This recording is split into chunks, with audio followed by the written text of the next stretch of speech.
Thank you. We will call the council meeting to order. Everybody stand for the pledge, please. I pledge allegiance to the flag of the United States of America and to the republic for which it stands, one nation, under God, indivisible, with liberty and justice for all. Clerk, take the roll. Mayor O'Connor. Here. Morissette. Here. Wakefield. Here. Anderson. Here. Kennedy. Here. Brooke. Here. Hall. Here. All right, first thing up is comments and suggestions from citizens present. We do have a process for this. If you had a comment to make, hopefully you had filled out a form outside so that we're aware of who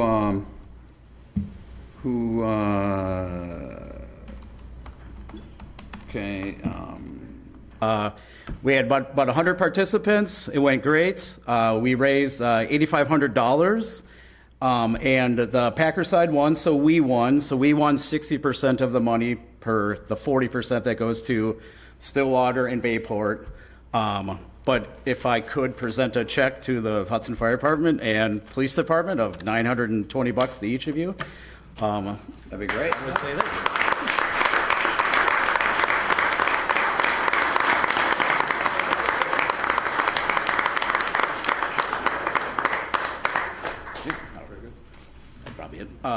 So that there is the other checks are going to North Hudson Police Department, St. Joe's Township. Lakeville EMS gets both sides, so they get a $1,500 check. But Stillwater Police and Fire and Bayport Police and Fire get the other checks and stuff like that. But great outcome and great everything. We appreciate the help here. And next year it'll be in Stillwater on the bridge. Sunday, November 16th. So if anyone wants to help out your first responders again, and Green Bay needs to go 3-0. So well, that's about it. So Brian, thank you so much. Thank you for your you've time. done. I appreciate it.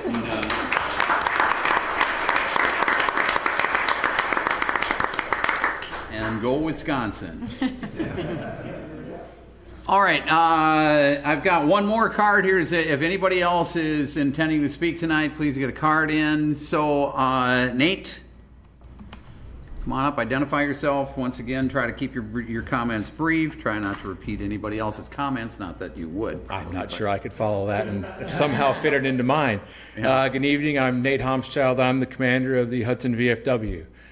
So I want to give you an overview of what we've done this last year and what we're coming up for this year. So last year, the highlights, we're going to go with the most important down to although everything's pretty important. Right before Christmas, we were able to save one veteran and their entire family with the help of the County Veteran Service Officer from imminent homelessness. That was my personal, one of the top things I've ever done in my life. It was very moving, and we were able to help him and his family stay in Hudson in a home. And we prevented 3 suicides actively this last year of veterans just because they made the call. And we tell everybody, just call us. I got a fast car. I like to see how fast it goes sometimes. But when it comes to that, we all go. And there's no mission that's more dear to my personal heart than to prevent suicide. Right. And with that, we go into the fun part of more suicide prevention. So the state project for the Wisconsin VFW this last year was to raise money for the high grounds for veterans PTSD retreats. Hudson led the way with a $5,000 donation and led the entire state in donations. That's the fun part. So the not so fun part was we are still looking for a place. We were close a couple times, but ultimately budget does dictate. Now, if we can't afford it, we're not going to try to make it work. It has to work.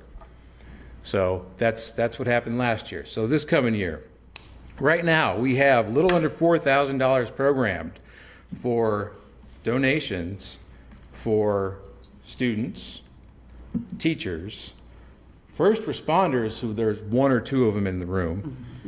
So we have public service recognition for EMTs, law enforcement, firefighters, dispatchers, and EOD techs. I don't know if do we have any here, EOD techs in town, city? I don't think we do. Anyway, we have that program for this year. And based on what we had last year, this, hopefully we get more, because last year we didn't have any. And some of it is us not advertising enough and people not being aware. So we're going to try to do better about that this year. And one problem that I found, I didn't know until last week, that our success has attracted attention. So last year we were the number 2 state in the post and top 30 in the nation. This year we're still the number 2 state, the number 2 post in the state, and we're in the top 20% in the nation for this year. And this last week at our state convention, I had 3 post commanders come up to me and say, "I'm coming for you." Okay. Want me to help you? Good luck. And we've been identified as the model, because we're building things different here, of what VFW posts are supposed to look like, supposed to operate like, with not just our post members, but with our auxiliary. Our brand new auxiliary that we stood up this year will be fully up and running by November. So they're still learning how to operate, but we are helping them out. You will see them out in the community with us, doing similar things that we do. So with that, it's going to be a fun year. And I want to say you'll see more of me, but unfortunately on Saturday I was sworn in as the 105th State Chief of Staff, so I am going to be on the road all year. So that being said, thank you for your time. And if you have any questions, most of you know how to find me. No. Thank you. Great work, Nate. Thank you. All right, anybody else have a card? Any other comments? Any other comments? Any other comments? Hearing none, we'll close that portion of the agenda. Next up, here's some more fun things. Swearing in of Assistant Fire Chief, Fire Marshal, and Fire Inspector. Chief. Good evening, Mr. Mayor, Council. Tonight we're going to be swearing in 3 of our newest full-time positions. Our Assistant Chief just started with us here June 1st. Our Fire Inspector started a year ago, July 1. Our Fire Marshal, who was our Fire Inspector, has been in his full-time role for 12 years. There was a little oversight in the fact that the Fire Inspector and our Fire Marshal was never sworn in his position, and we were able to catch that and bring everybody up to speed tonight in one setting. So full-time firefighters are appointed or hired by municipal authorities, making them public officers under Wisconsin State Statute 19.01, and are government employees whose roles carry authority. By swearing in the oath, they gain the legal right and duty to enforce laws, regulations, access restricted areas, and act under statutory authorities in emergencies. Tonight we'll be administering the oath of office for Assistant Chief Chris Marzoff, Fire Marshal Mike Peruka, and Fire Inspector Jason Nell. We'll begin with Assistant Chief Chris Marzoff. Chris began his fire service journey in 1997 with the Castine, Maine Fire Department, who was inspired by his father, who also served as the Assistant Chief. He then moved into the role working in the maritime field, where he sailed around the world in the shipping industry, in oil drilling, and eventually moving to Hudson in 2017. In 2018, Chris joined the Hudson Fire Department with a desire to continue serving the community he lived in. Chris has a very broad and diverse background in safety. He'll become a very welcome addition to lead our training and special operations within the department. Chris Marzoff, please come up.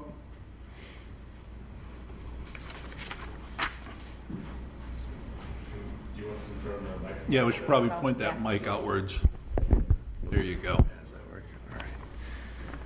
Raise your right hand. I, Chris Marzoff, having been duly appointed to the position of Assistant Fire Chief for the City of Hudson, Wisconsin, do solemnly affirm that I will support and uphold the Constitution of the United States, the Constitution of the State of Wisconsin,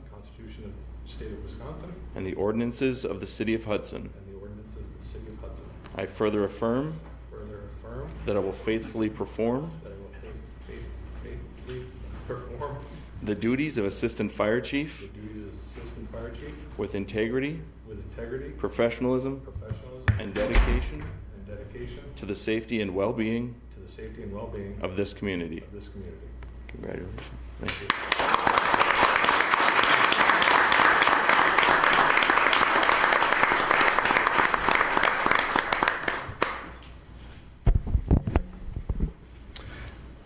Next up will be our fire marshal, Mike Peruka.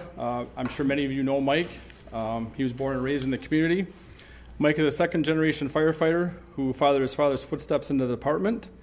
Mike has been a member of the department for 18 years, the last 12 serving as our fire inspector and then now fire marshal. Mike's role as fire marshal is he's responsible for the enforcement of fire code, plan reviews, and he also does all of our alarm and sprinkler tests and acceptance. Mike?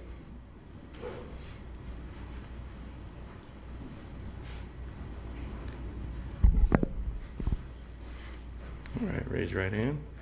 I, Mike Peruka, I, Mike Peruka, having been duly appointed having been duly appointed to the position of fire marshal for the position of fire marshal for the city of Hudson, Wisconsin, for the city of Hudson, Wisconsin, do solemnly affirm do solemnly affirm that I will support and uphold that I will support and uphold the Constitution of the United States, the Constitution of the United States, the Constitution of the state of Wisconsin, the Constitution of the state of Wisconsin, and the ordinances of the city of Hudson. the ordinances of the city of Hudson. I further affirm I further affirm that I will faithfully perform the duties that I will faithfully perform the duties of fire marshal of fire marshal with integrity, integrity, professionalism, professionalism, and dedication and dedication to the safety and well-being to the safety and well-being of this community. of this community. Congratulations.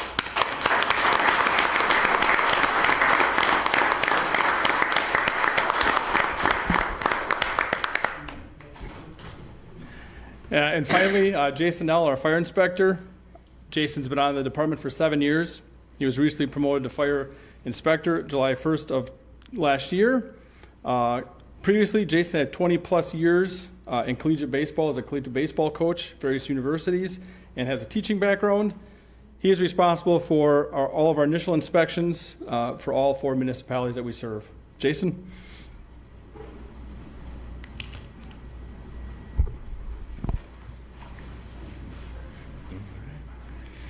I, Jason Nell, I, Jason Nell, having been duly appointed having been duly appointed to the position of fire inspector to the position of fire inspector for the city of Hudson, Wisconsin, for the city of Hudson, Wisconsin, do solemnly affirm do solemnly affirm that I will support and uphold that I will support and uphold the Constitution of the United States, the Constitution of the United States, the Constitution of the state of Wisconsin, the Constitution of the state of Wisconsin, and the ordinances of the city of Hudson. and the ordinances of the city of Hudson. I further affirm I further affirm that I will faithfully perform the duties that I will faithfully perform the duties of fire inspector of fire inspector with integrity, with integrity, professionalism, professionalism, and dedication and dedication to the safety and well-being to the safety and well-being of this community. of this community. Congratulations. Appreciate it.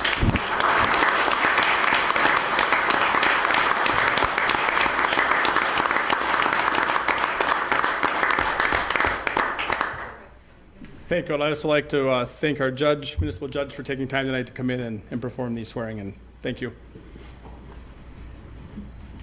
All right, congratulations all. Thank you all so much for being here. Appreciate having you on board here for the city of Hudson.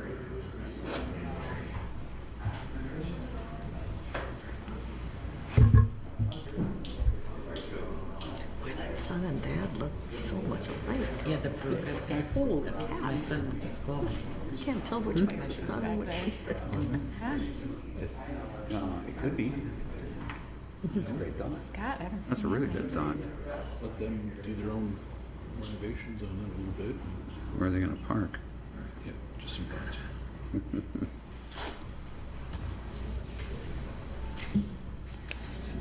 All right. Next up, City of Hudson, Wisconsin proclamation celebrating July 4th, 2026 as the 250th anniversary of the United States of America. It's not often we get to celebrate the semi-quincentennial of a birthday of any kind, and it is with great honor that we have that ability to do that tonight. So, without further ado, whereas on July 4th, 1776, the Continental Congress adopted the Declaration of Independence, marking the birth of the United States of America as a free and independent nation. And whereas the year 2026 commemorates the 250th anniversary of this historic moment, offering all Americans an opportunity to reflect upon the nation's founding principles of liberty, equality, and democratic self-governance. And whereas communities across the country are encouraged to honor this milestone by recognizing the achievements, contributions, and shared history that have shaped the United States over 2.5 centuries. And whereas the City of Hudson, Wisconsin proudly joins the nation in commemorating this significant anniversary, celebrating both our local heritage and the values that unite us as Americans. And whereas the people of Hudson continue to embody the spirit of community, perseverance, and civic pride that has strengthened the United States throughout its history. And whereas this anniversary provides an opportunity for residents, organizations, and future generations to engage in reflection, celebration, and education about the nation's past, present, and future. Now, therefore, I, Mayor Rich O'Connor, excuse me, on behalf of the City of Hudson, Wisconsin, do hereby proclaim July 4th, 2026 as a celebration of the 250th anniversary of the United States of America, and call upon all residents of Hudson to participate in activities and observances that honor our nation's founding and reaffirm our commitment to the enduring ideals that continue to guide us. This is given under my hand and the seal of the city this 15th day of June, 2026. All right. Next up is our financial report presentation. Good evening, Mayor. All right. Oh, I'm sorry. We should have discussed who was going to go first. Sorry about that, Dave. Sure. Sam Hudson, along with Dave Minch, our financial statement auditor. City underwent our 2025 financial statement audit. I believe fieldwork was end of March. We had a little bit of a hang-up working with the DOT as to whether we needed a single audit this year or not, so there was a bit of a delay. We did not end up needing a single audit. But I will turn it over to Dave for the highlights and medium lights and low lights and everything in between. All right. Well, thank you, Sam. I will share my screen here tonight. As Sam mentioned, my name is Dave Minch. I am the government audit shareholder at Kerber Rose that is responsible for the oversight of the city's audit. First and foremost, I just want to thank Sam and his team. Once again, when we showed up to do the audit, everything was prepared. All the questions that we ask, all the items that we request to look at in detail is always provided in a very timely manner. And for the most part, the audit went very seamless. As Sam mentioned, we just had a little hang up at the end, working with the DOT. But again, that was, us doing our due diligence to make sure that the city is in compliant with all of the standards. Tonight, we'll look at everything at a high level. So if there are questions, feel free to interrupt me or ask as I go through things. If not, I'll be happy to answer them at the end. First, we're going to start by looking at the annual financial report. This is the one of the two documents that we issue at the conclusion of all of our audits. First page we're going to look at is printed page number 1, or the independent auditor's report. Essentially, this is why the city and any other municipality in the state of Wisconsin has an audit done, and that is to receive an opinion on your financial statements. Our opinion is listed on the second paragraph here. It states, in our opinion, the financial statements referred to above present fairly in all material respects the respective financial position of the governmental activities, the business type activities, the discretely presented component unit, each major fund, and the aggregate remaining fund information of the city.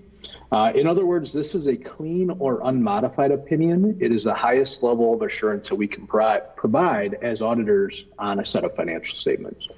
So good news for the city in that regard. Next, we're going to look at printed page number 6. This is the balance sheet for all of the major governmental funds and the non-major governmental funds in the aggregate for the city. A couple things I wanted to highlight here. Total fund balance for all of the governmental funds was about $24.6 million this year. Couple things I just wanted to highlight here was in regards to the general fund, which is, obviously the main operating fund for the city. The ending fund balance was about almost $4.5 million this year. The largest component of that is the unassigned portion, which came in at about $3.9 million. This is really the operating reserves that the city has accumulated. As auditors, we oftentimes get asked, how do we compare to other cities and other villages in the state of Wisconsin? And that is a very tough question to answer. Every municipality provides the same core services to all of their residents, but the way that they are managed, the way that they fund everything is substantially different. One thing that we can do, though, is compare that unassigned fund balance to the current year expenditures. So the 3.9 compared to about 13.7 million in expenditures leaves you at about 29% unassigned fund balance compared to expenditures. And so generally I like to see a range of 25 to 30%. This allows the city to cash flow itself throughout the year. And it just allows you to take advantage of things that come up that may not have been budgeted for, or just increased repairs and maintenance. And again, it's just shows that you're very good stewards of the public's money, from a budgetary standpoint. So overall, I think the general fund is in a very, very healthy financial position, as well as the other governmental funds of the city as well. Next, we'll look at printed page number 8. This is a statement of revenues, expenditures, and changes in fund balance, or in other words, the income statement. Total fund balance for all of the funds did increase about $49,000. A couple things I wanted to highlight here in regards to the general fund. The general fund did go down, or see a decrease in fund balance of about $888,000. A couple main drivers for this. One, public safety was substantially over budget again this year. And there also was an increased transfer out of the general fund to the debt service fund. So as part of our audit, we had some in-depth discussions with Sam in regards to some of the debt service payments. And so we determined that there was some money collected in prior years in the general fund that really belonged in the debt service fund. So we transferred that to the debt service fund to really true up the debt service fund from a fund balance perspective. Yeah, I'd like to ask about that, I guess. So how did that end up in the general fund instead of the debt service fund? So the general fund in the past, Sam, feel free to chime in too. But the general fund will essentially bill these other participating municipalities for various things, and that money, gets billed and collected from the general fund. And in amongst the transition of finance directors and other agreements that the city has, it was just receipted in the general fund and never transferred over to the debt service fund. Sam, do you have anything to add on that? Yeah, I'll add to that. So this dates, I believe, to the 2015 and 2017 A bond offerings. In those were fire trucks that were purchased. And in the bond documents, we say that the partner cities are going to, or towns and villages are going to pay for a portion of that. When we bill the towns and villages, our contract with them says we will bill them over the course of 10 years in depreciation. So we take that asset, cut it into 10 equal parts, and bill them.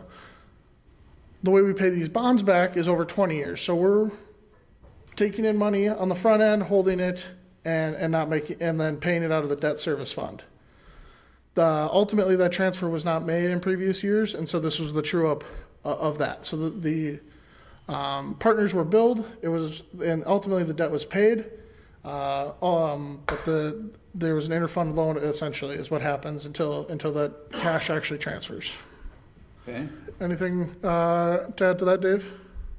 No, I think it's important to note that there is an operating component to that bill and also a debt service component, right? So I think it was just included with the operating component. That's why it sat in the general fund for a number of years.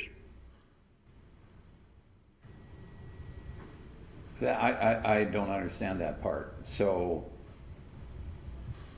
there was an operating component that was... When we bill the partners, we send them two bills. That bill is inclusive of the operating costs and the capital costs. Okay. And when they paid us, the money went to... the general fund. And a portion should have been transferred to the debt service fund on an annual basis.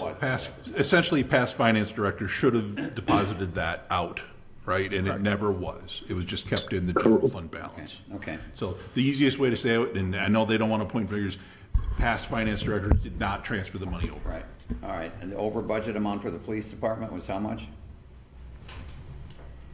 I will get to that when we get to the budget to actual component. I'm not sure if it's all related to the police department or not, but we'll get to that coming up, if that's okay. All right, and when we get there, I'd like to know how we paid for it. Okay.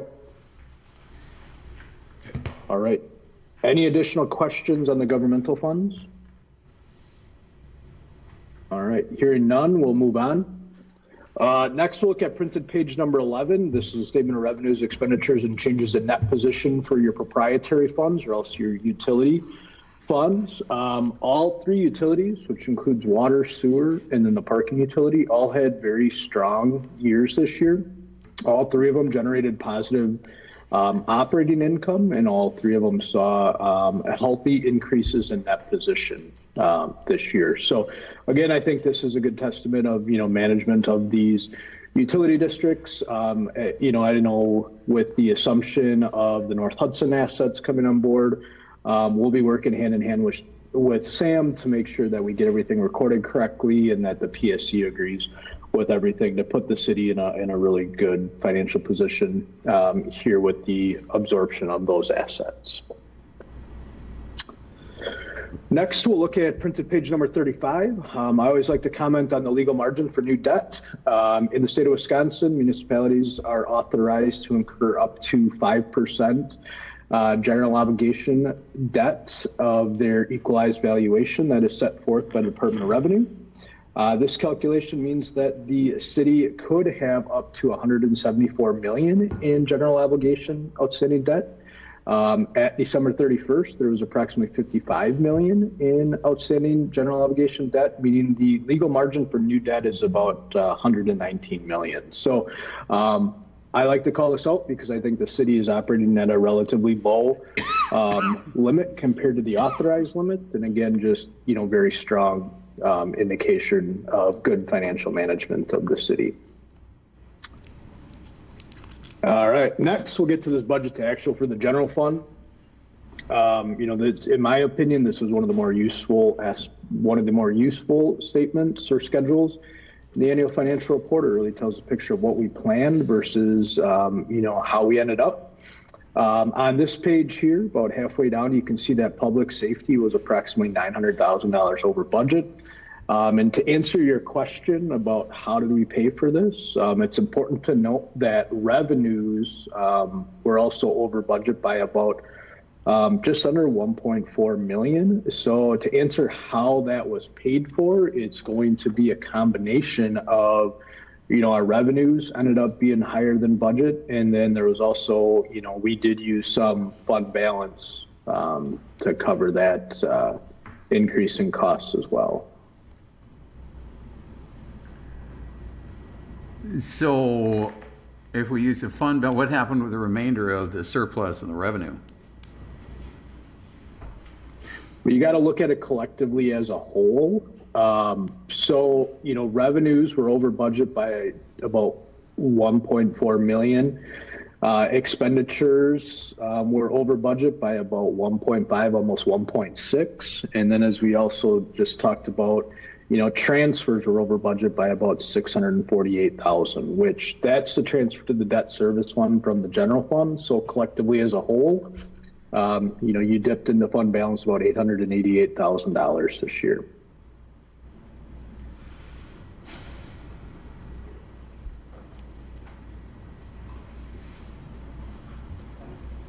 Yeah.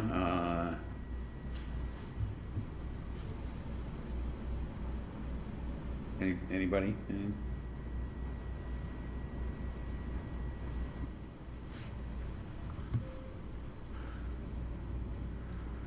Any additional questions on the annual financial report before we just briefly talk about the management communication letter? So we saw a decline in our reserve general fund of almost $1 million. 888,000, that is correct. Which was what percent of the total fund? I don't have that percent of the top of my, I can give it to you here quick. Just see. That's about a 16% decrease.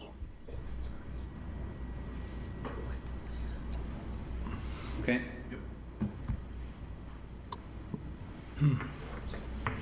Again, a lot of that is money that has been accumulated in the general fund that was really owed to the debt service fund, going back a number of years, even before we started working with the city. So. And what was that total? 648,000 was transferred from the general fund to the debt service fund. Okay.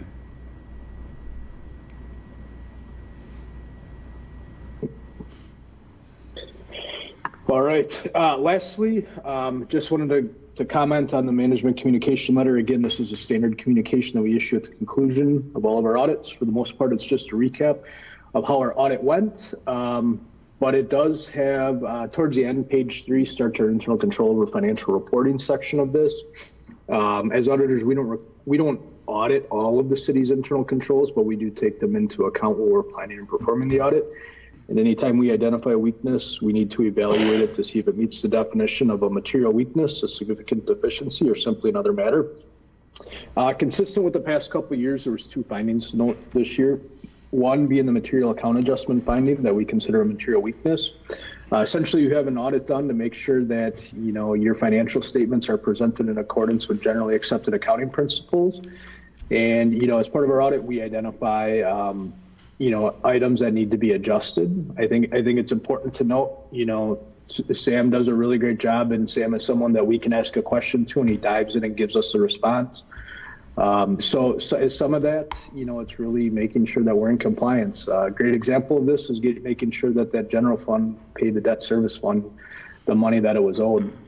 And so we did have a couple material account adjustments this year. I do suspect that will get cleaned up next year, the year after, as Sam, really has a couple of years under his belt and a good understanding of everything that's going on within the city. And then the other finding is just the financial reporting finding. And you received this finding because you contract with your auditor to assist in the fair presentation of the annual financial report. This is a finding I would say 95% of all municipalities and school districts that we work with in the state of Wisconsin receive, simply because they don't have the time or resources to properly prepare this. But this is something that we can work with Sam going forward, possibly to eliminate, just given his background. So something to work towards, just might take a little bit of time to get to that point, but. Okay. Any final questions? Anybody? I think we're good. Okay. All right. Well, thank you very much. Yeah, Have a great thank you. evening. Appreciate your report. Thank you for being here. Yep. Thank you much. Thanks, Sam. All right, public hearing. 2026 Street and Trail Rehabilitation Project Special Assessment, CP 26-03. This is a public hearing. So it is your opportunity to speak on this subject. If you do have a comment, please come forward to the microphone, state your name and address. Try to keep your comments brief. Try not to repeat other people's comments. So does anybody have a comment? Yes, sir. Hello, my name is Simeon Lancaster. I'm at 610 17th Street, and I received one of these assessment documents. I've taken a look at my assessment, but my question is not regarding that amount, but what seems to be the possibility that is not the final amount here. And I'm going to read from the assessment document that I got that says, the total amount assessed shall not exceed 50% of, in my case, curb replacement. And then it says, plus any direct and indirect costs thereof, the damages occasioned thereby, the reasonable charge for the services of the administrative staff of the city, and the cost of any engineering and legal service, and any other direct or indirect costs which may be reasonably attributable to the proposed work or improvement. So my question that I'm hoping I can get an answer to is, Is the amount that is listed in the document, with everyone's assessment, the final amount, or is that open to additional charges as described, in what I just read, legal, admin, or any other direct or indirect costs which may be reasonably attributable? What could those be? How are those calculated? And could more money be charged to me for this project? Aaron. Yes. So the preliminary amounts are not set in stone. We wait till the end of the construction, but we currently have only been adding the 1.5% administration fee, which is shown on the spreadsheet. So the other language we haven't typically been assessing for. I think it's just showing that the city has the right to. We haven't really been doing that in the past, so. With previous projects? Yeah, with previous projects, so it's kind of, no, and we don't expect to. So, unless something changes or we're told to. All right. I guess that answers my question. Thank you. Okay, thank you. Any other comments? Any other comments? Any other comments? Any other comments? Move to close the public hearing. Second. Motion is second to close the public hearing. All those in favor? Aye. Opposed? Motion's approved. Public hearing is closed. Public hearing 2026 sidewalk and curb replacement special assessment CP 26-04. Once again, this is a public hearing. If you do have a comment, please come forward to the podium, the microphone, state your name and address. Try to keep your comments brief. Try not to repeat other people's comments. Does anybody have a comment? Any comment? I would just like it known, we did receive an objection via email, for the record. Okay. So, and that was, I believe, distributed to the council. Was it? Correct. Okay, so everybody's seen it. Okay. Any other comment? Yes, sir. I'm Ryan Johnson. I'm 1404 Laurel Avenue. My question is it refers to curbing, driveways, and aprons. So I understand the sidewalk. I don't have a sidewalk where I live, but how do you determine the driveway / curb / apron that you will be doing? Aaron. You are on which it's not a big deal. I think you're on the trail and rehabilitation project then, if you're on Laurel Avenue. So if we're talking about that project, we basically evaluate the curb just based on its current condition. So if there's any, severe deterioration or settlement, that's how we've determined it. And then typically if the curb is along your driveway, just a portion of the driveway has to be torn up to get the curb concrete back in. So we evaluated kind of last year based on drainage and settlement. Okay. So, yeah. Did you look at the plans? And I can go through it with you too Well, I later. just was wondering, I know because I don't have a sidewalk on my street, so Yeah. So I know that really that probably doesn't have anything to do with me, but Yeah. my other question was in reference to like the sewer. So a lot of times where I live, things get really backed up in my basement. Excuse me. So I was wondering and I've had plumbers come out and do stuff to it, and they said a lot of the stuff is out further towards the street. So is this something that you guys are going to do since you're going to be tearing up the street? Are you going to be looking at that as well? I know that. So yeah, you guys own, anyone, I guess, the ownership for sanitary service, you own it into the street actually. So it's the homeowner's responsibility to fix anything up to the main line, and then it's our utility department's responsibility to just fix the main line. And I know they did televising on Laurel, and did some spot replacement to fix anything along the main line. So if there is issues with the sanitary, that is up to you to replace.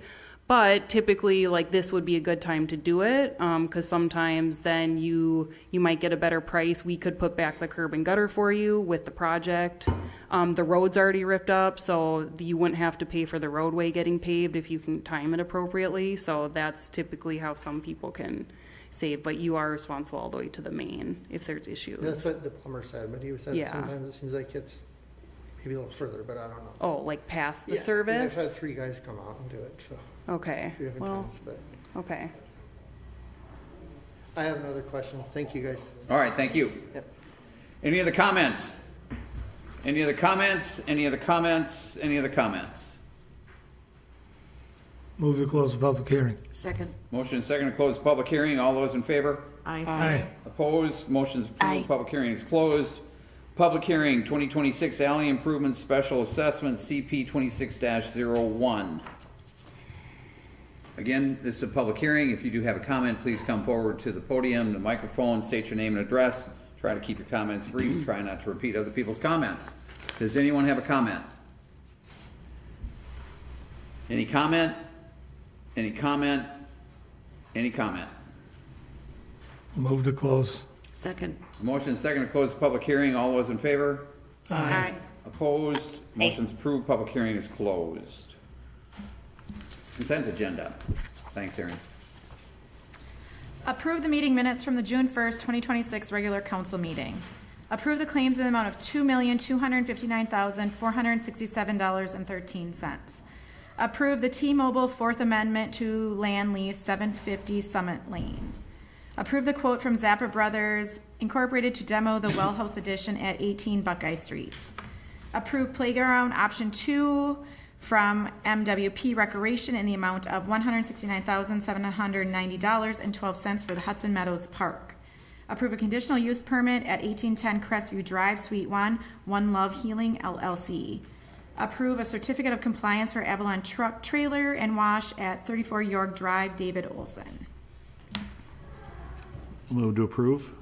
Second. Motion and second to approve consent agenda. Roll call. Morissette. Yes. Wakefield. Yes. Anderson. Yes. Kennedy. Yes. Ruck. Yes. Hall. Yes. A motion is approved. Consent agenda is approved. Mueller Communications referendum survey results. Chief. All right, good evening. Taking a lot of your time tonight. As you all know, we back in May, we sent a survey to city residents to gauge the support to possibly go into referendum for full-time fire staff. Scott Gerard is on from Community Perceptions to give the results of the survey. And Scott, I'll turn it over to you. All right, thank you, Chief. And thank you all for having me tonight. Appreciate your time.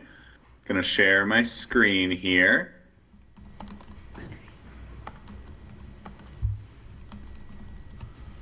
All right, looks like that's showing up. I appreciate that I can see that myself instead of having to ask. So we are here on June 15th, and I'll be going through your report. So a little reminder about who we are. So we've been doing this type of survey work since 2002. We want to help community leaders like yourselves gather, organize, and use data to make strategic decisions. And we've helped more than 1,400 communities navigate strategic planning and referendum planning processes. Your survey had a June 8th deadline, so we're just a week out. I actually updated it this morning as we continue to get a few in the mail, because we do have to wait out those that were put in the mail on deadline day. So we'll certainly continue to follow that if we get any more. But as of this morning, you are at 1,475 respondents, which is good for a 21.4% response rate. Our average is in the 15 to 18% range. Anytime we see a 2 to begin that response rate percentage, we're just really, really happy. Your community wanted to tell you what they thought and was willing to read about your plans. So really good response rate. Can I interrupt 1 second? Sure. The people that received the survey, was it households? Was it? It went to every residence. Every resident. Every resident, one per resident. Okay. Yep. Okay. Yep. All right. So given the number of respondents you had, there is a 2.60% margin of error. That's just a function of the size of your community, but a good number to keep in mind as we go through the results here. Age-wise, a little more than half of your respondents were 65 plus. so overrepresented compared to your voting population. But that group also is overrepresented on election day, turns out to vote at a higher rate than other age demographics. So we are happy to hear from them, and we do like to see them be the largest group. Otherwise, you had a couple groups in the teens at 17% and 14, 10% 35 to 44, 6% and 1% at the two lowest age groups, which tend to be in the single digits on our surveys. I'll have some slides coming up breaking down results by age. I think that illustrate kind of how support goes through these ages on the potential referendum. We asked how folks would like to receive information. The only one that received a majority of respondents was mailed newsletters. So 53% of your respondents would like to receive information via mailed newsletter. About a third want to receive information via emails, and just under 30% say the website. That mailed newsletter piece is a trend we're seeing on almost every survey we send out right now. I think folks like to have something in their hands that kind of differentiates from the flood of information they get in other ways from a lot of different sources. It indicates a level of importance to them. So just something to keep in mind, whether you're communicating about a potential referendum or just communicating in general about things going on in the city. Mailed newsletters is a way that folks responding to this survey would like to continue to receive information. So this is a reminder of some of the information we presented in the survey. So we shared a little background about the history of the fire department. We put in context how much full-time staff Hudson has per 1,000 residents compared to some other communities. And we detailed some of the challenges that come with the number of full-time staff that the Hudson Fire Department has. We explained increasing calls and response times, a problem that's expected to get worse, and how response times compare to some national standards. Then we explained the potential plan to add 12 full-time firefighter and EMRs to provide 24/7 coverage, as well as a few other positions, and that the total plan would cost $2.7 million each year. For the city of Hudson, that would be $1.49 million because of the cost splitting agreement. So we asked, how important is it to you to improve emergency response times? 67%, 2/3 of respondents said it was very important. So strong majority, very important. In second place, 18% said it was somewhat important. 7% not important, and 8% of respondents were not sure. When we break this down by age, there's a lot of numbers and colors and bars on this chart, but the overall takeaway is that across age groups, that 18 to 24 number is such a small group that I wouldn't put too much into 100% of that group supporting it. But across other groups where we had a better representation, really consistent support across all age groups. There's not one that is really significantly lower. All of them are in between 63% and 70%, so around that 2/3 range, saying it's very important to improve emergency response times. So consistent across your community regardless of age. Similarly, at the not important level, it's between 5 and 11%. So again, you kind of see the bars are around the same levels, which is really good to see that consistency of support. So we then explained that the city had explored multiple options to pay for the plan, but that a referendum was the most long-term solution. We detailed the potential estimated annual tax increase of the $1.49 million referendum. And we asked, would you support a $1.49 million referendum to pay for the fire department staffing plan? 72% of respondents definitely or probably would support that referendum, compared to 17% that would not, and 11% were undecided. So nearly 3/4 of your respondents would definitely or probably support that staffing plan and the referendum to pay for it. I'll just stop and say that this is one of the highest numbers I've seen in the last like 3 rounds of surveying we do, which are always, the season before something would go on the ballot. And so this is a really strong response from your community here in support. Similarly, broke this down by age again. So here, each horizontal line is an age group. And again, the takeaway, those 2 green bars are the definitely and probably yeses. And the takeaway is no age group is below 69% of support for that referendum. So every age group has at least 69% who said they definitely or probably would support that referendum. It's not that one age group is kind of carrying these results or is a standout against the problem or against the referendum. So just again, consistent, strong support throughout your community. The other question we asked was on a scale of 0 to 10, how likely would you be to recommend the city of Hudson to a friend or family member? Your score was a 7.9. Our comparison pool of other municipalities that have asked this question on our surveys is a 7.5. So you're well ahead of kind of the comparison average score that we see in response to this question. And really, probably the biggest takeaway actually is our eyes always go to that 8 through 10 range. Those are folks who love the city and love living there, think you're doing a great job. And if someone's looking to move, we'll tell them, oh, you should look in the city. It's a great place to live. Well, when you look at just those 3, you are up to 68%.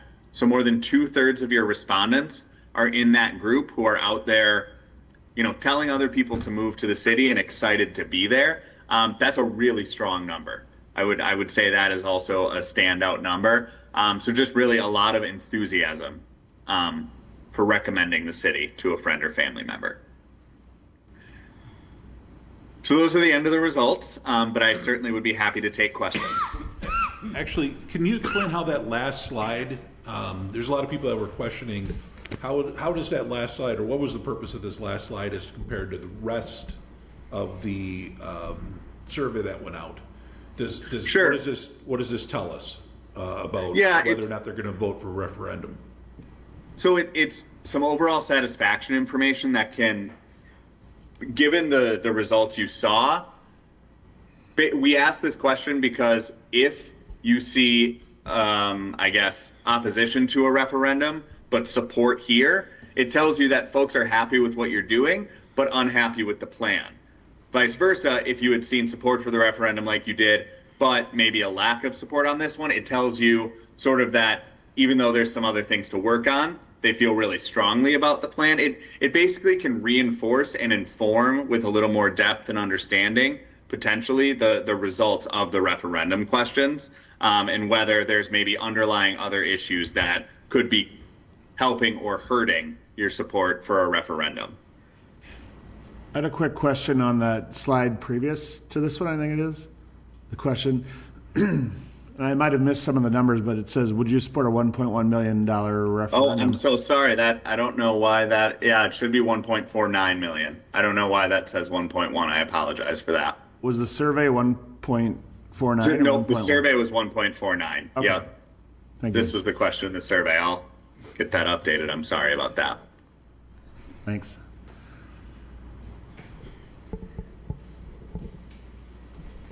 All right, any questions? Anybody?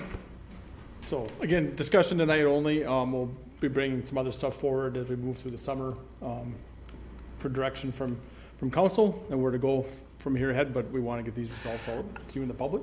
Okay, Randy? I do have one question, sorry, Joe. Absolutely. The percentages is what scares me. I mean, we've got almost 15.5 residents in the city alone, and we only had, rough math, 1,500 respondents. Right. But it was one per household. You could request a second. But I'm telling you, that's 9%, is it? Well, the first slide or second slide showed what the percentage. 9.68. But based on population. 20% or something like that for the total that went out that came back. 21%. 21%. Yeah, but hear me out. A multi-million-dollar referendum question that only 1,400 out of 15,000 people answered. Yeah. It's actually a really strong response number. What I can tell you is that we are, with this methodology and again, that average response rate of 15 to 18% when we send one per residence, we're between 90 and 94% accurate in our referendum result predictions in a given cycle. So it's been my experience with questionnaires like this that generally the people who are vehemently opposed are the ones that are more likely to respond to a questionnaire. Mm-hmm.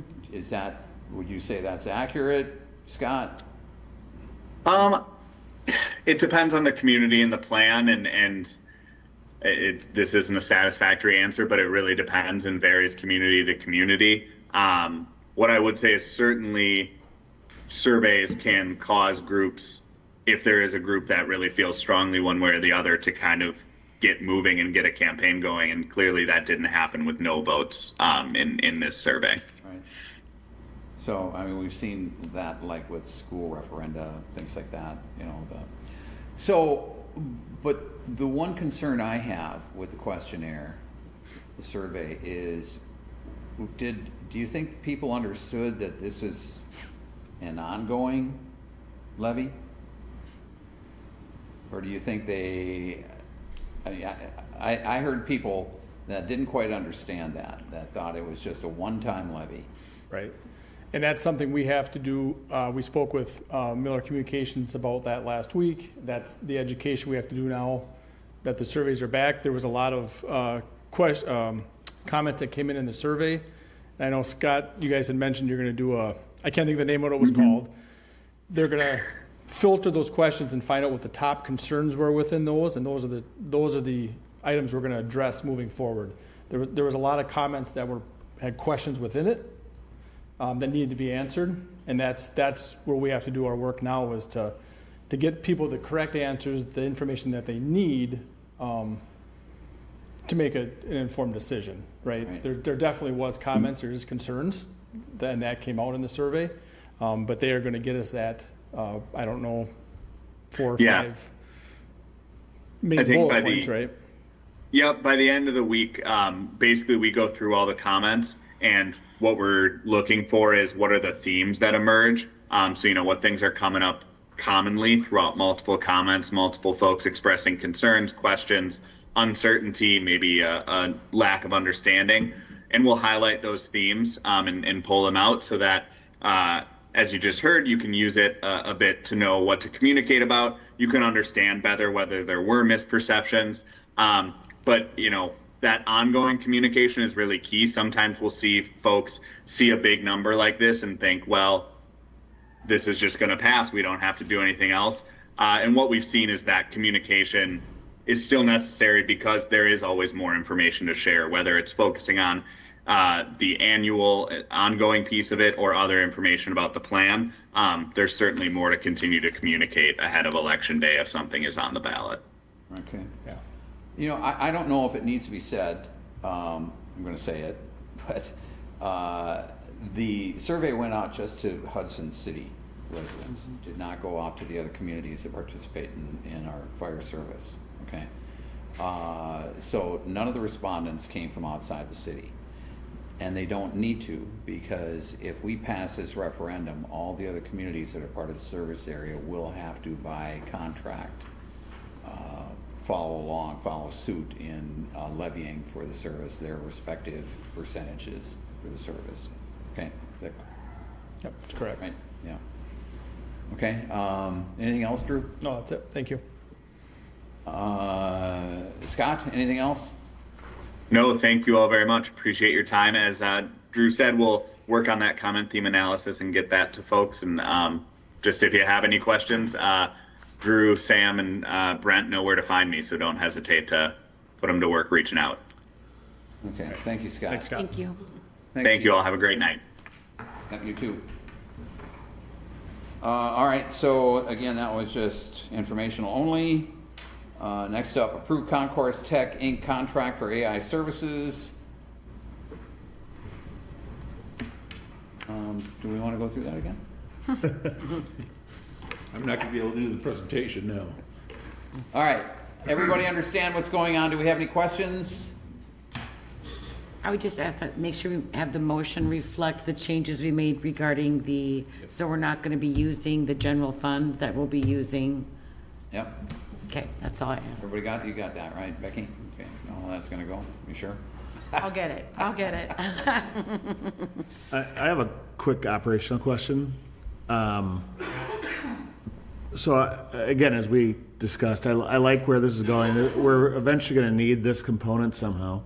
But where I've seen these things go awry is when you bring in the new technology, you train the people that are very ready to embrace it and work with it, and then there's still some room to, a department or a group of people say, I like doing it the old way.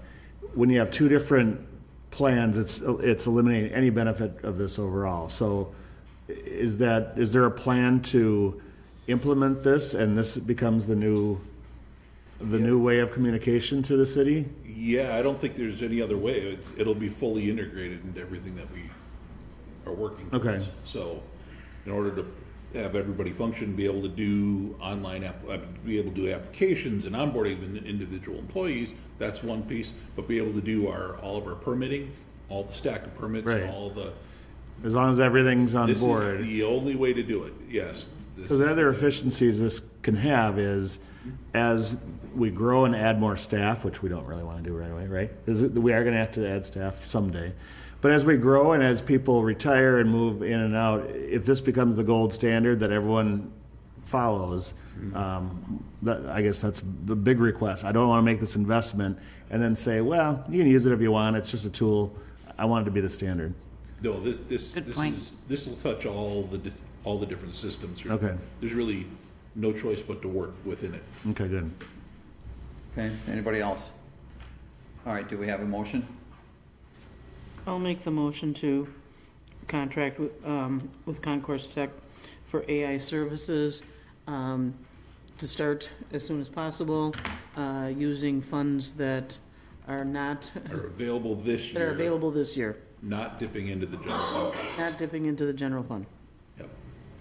And then we'll push that off to next year. Balance will be paid with our budget for 2027. Yep. Okay. I'll second that. Okay, motion second. Any further discussion? All those in favor? Aye. Opposed? Aye. Motion's approved. Was that an aye for opposed? That was an aye for, no, she was She voting. was just delayed, okay. Yeah, It was an aye. yeah. Okay. Discussion and possible action to approve the opposition letter to USGA's, Missed one. I'm sorry, what? I missed one? Retail B. Oh, I'm sorry. Approve the transfer of the retail Class B beer and Class B liquor license from Double Diamond Ventures, Inc., doing business as Pier 500, to Create Restaurants Minnesota LLC, doing business as Pier 500. So received application and a surrender letter based on approvals from from Create Restaurants Minnesota LLC to take over the Double Diamond Ventures, still going to be doing business as Pier 500. So they're just looking to surrender and take over. Move to approve the transfer. Second. Motion second to approve. Any discussion? All those in favor? Aye. Opposed? Aye. Motion's approved. Discussion possible action to approve the opposition letter to the USGS for discontinuance of the river gauge at STML 5. Okay, you want me to? Yeah, from what I understand is the river gauge, the river gauge, right, that tells you the elevation level of the river in Stillwater is going to be decommissioned, I guess. In October of this year. So after this point, we won't know if the river's rising or falling based on rainfall. Yeah, so Chief Willems received some. Essentially. Yeah. It's going to rise with rainfall and Right, fall. yeah, exactly. When it reaches its peak, we won't have the idea of when it's reaching its peak or when it's falling. Right. Oh, we don't know what to expect because it does prognostications on river levels. Yeah, so Chief Willems received some communications, probably 3 weeks ago, something like that, that due to budgetary restraints that USGS is going to discontinue that service at Stillwater. Obviously, we rely heavily on that information, whether that's flood response, whether KIP with the wastewater treatment plant, with you name it. So obviously, it's a benefit to us. I use it quite often at certain times throughout the year. Obviously more in the spring, but last year, using it all summer long just because the river was fairly high. And so I think it would be a disservice to us as a community. And so basically with that information, talked to the mayor, city administrator, we all felt that this was, not in our best interest. And so drafted a letter. We have some contact information from the local USGS representative that we would like to send the letter to.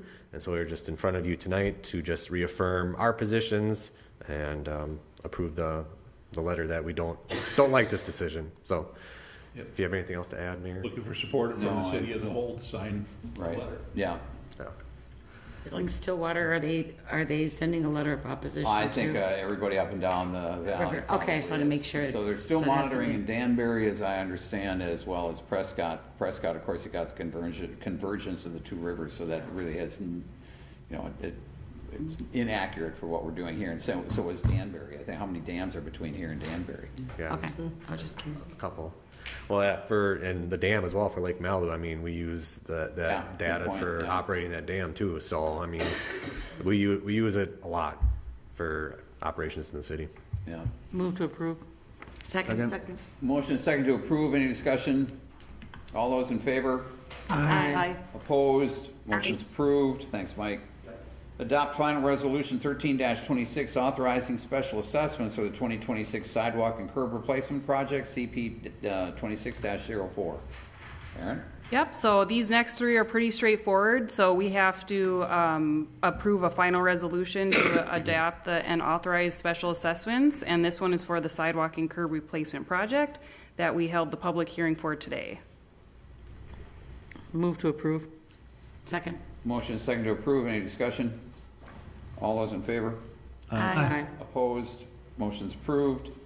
Adopt final resolution 14-26 authorizing special assessments for the 2026 street and trail rehabilitation project, CP 26-03.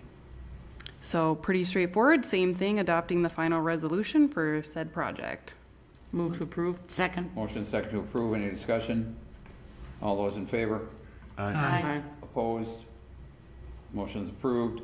Adopt final resolution 15-26 authorizing special assessments for the 2026 alley improvements, CP 26-01. Same thing. Approved. Second. Motion and second to approve. Any discussion? Do we lose Sarah? Yeah, she said she might end up dropping off because her phone. All right, I'm sorry, any discussion? All those in favor?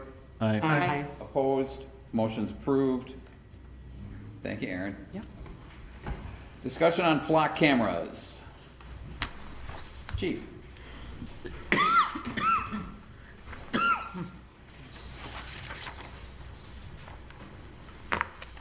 Good evening, everyone. I guess I'm not sure what your questions will be, so I'll start with a statement and kind of a description, and we'll kind of go from there. Does that sound fair?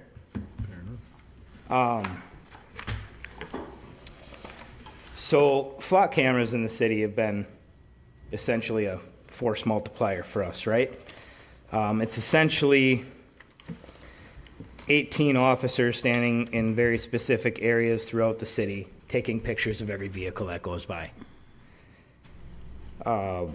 These cameras don't provide anybody a social security number. They don't provide the government an address. They don't provide the government a name. 99.9% of these images don't even show occupants inside the vehicle.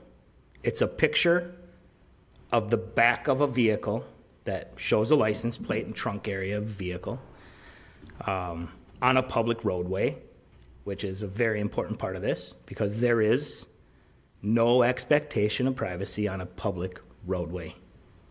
The license plate, you have to pay a fee to the government to be able to operate that vehicle on that roadway.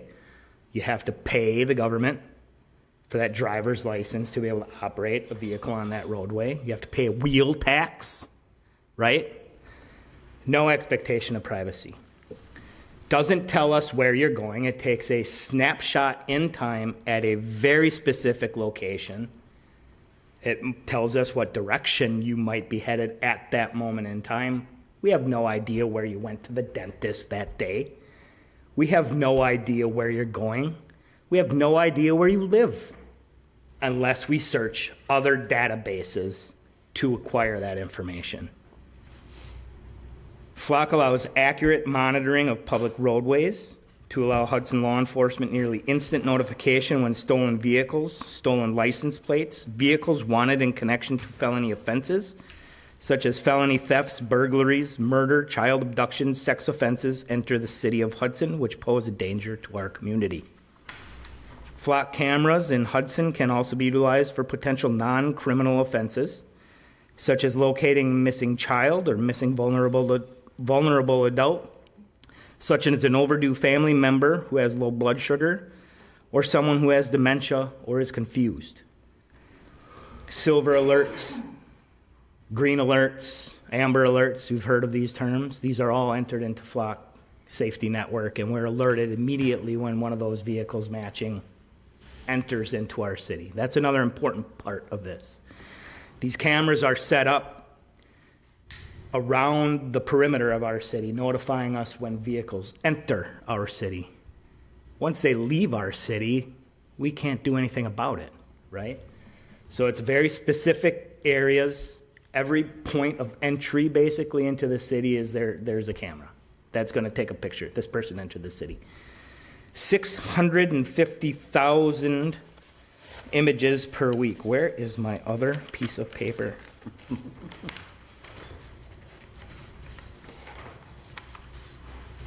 Yeah, 650,000 images per week. Flock cameras are stationary cameras. They're AI-driven to monitor the city of Hudson. Public roadways. Flock cameras do not follow motorists or pedestrians. They do not gather personal identifying information such as home address, social security numbers. Who is the vehicle owner or who is operating the vehicle? Flock cameras do not track people or have any ability to determine a destination of an individual. These ideas are unequivocally false, okay? Prior to flock cameras being installed, it was very difficult to identify suspect vehicles.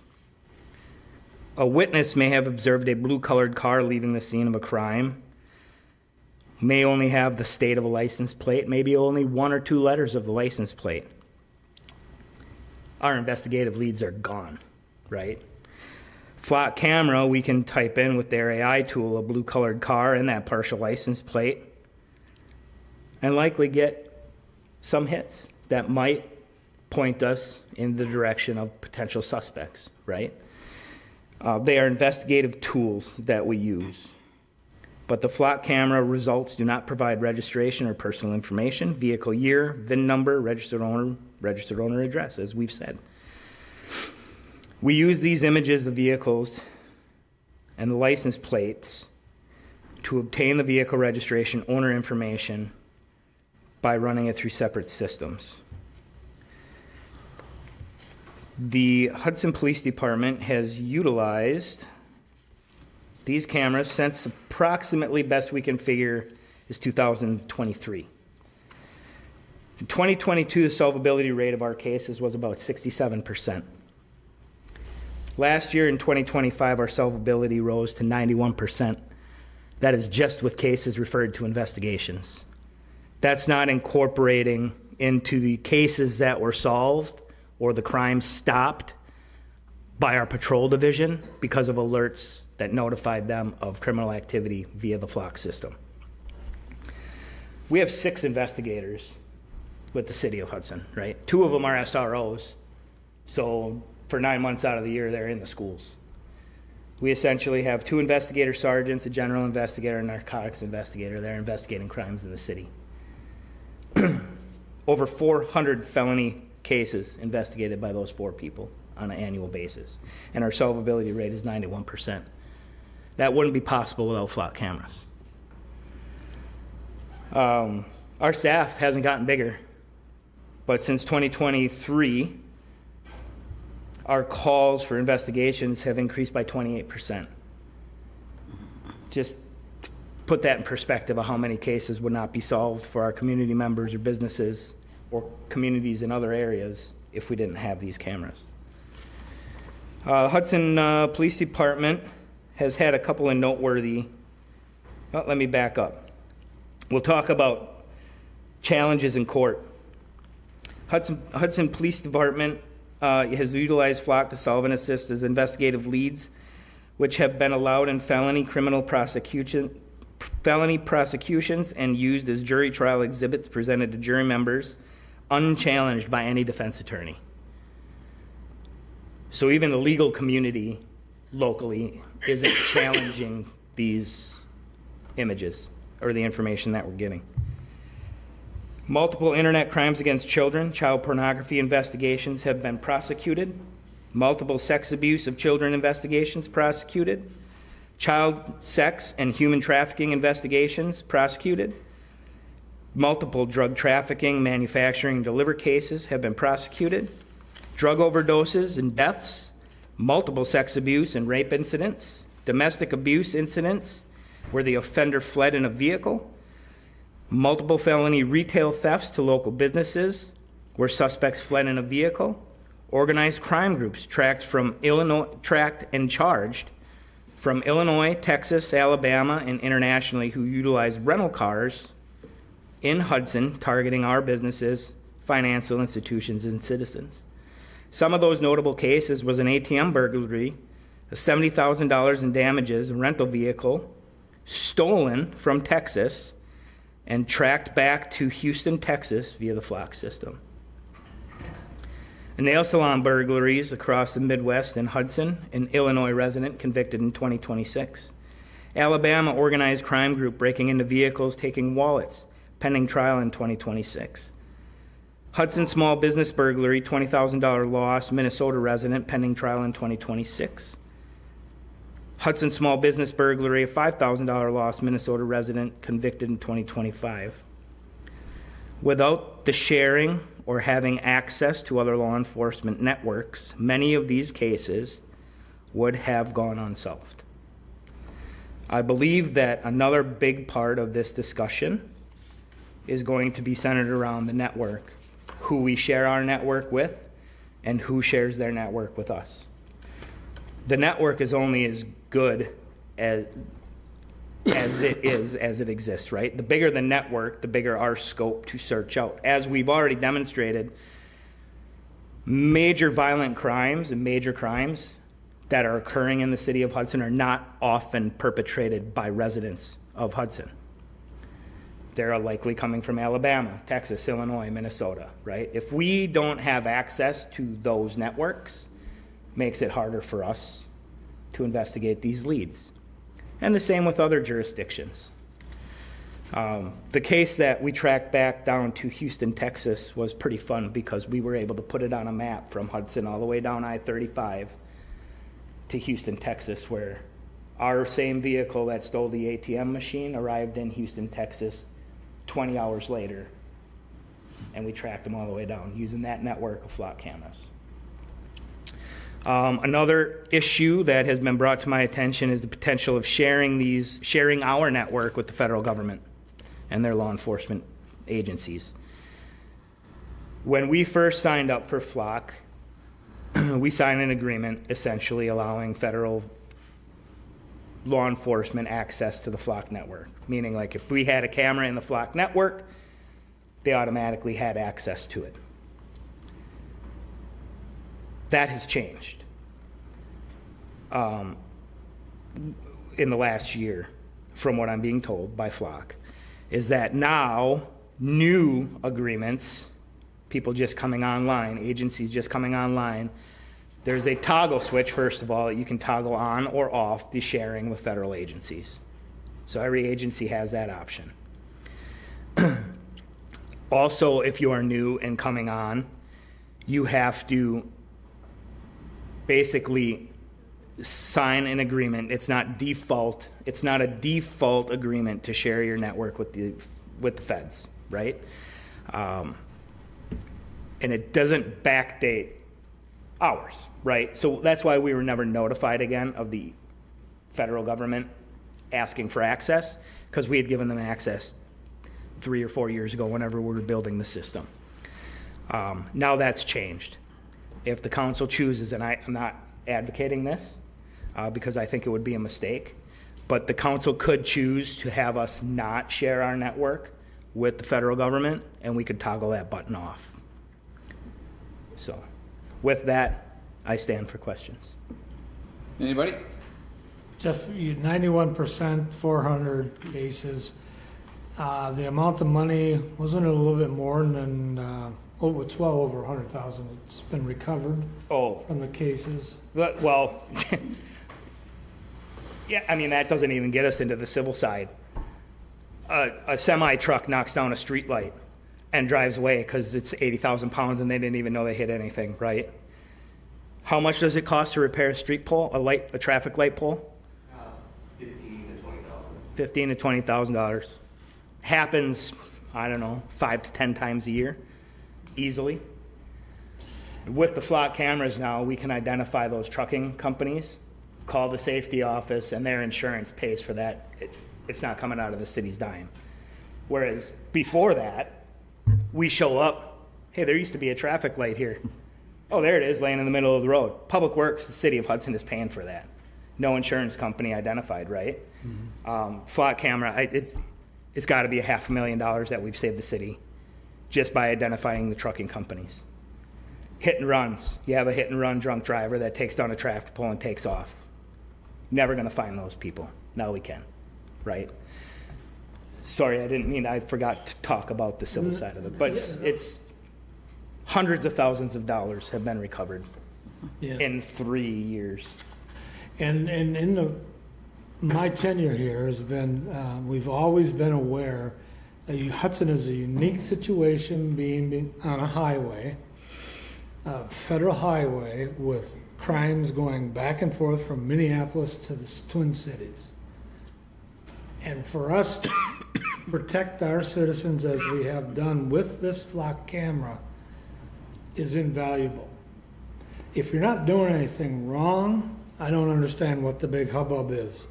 Believe me, I'm a big defender of the First Amendment, Fourth Amendment, as are you.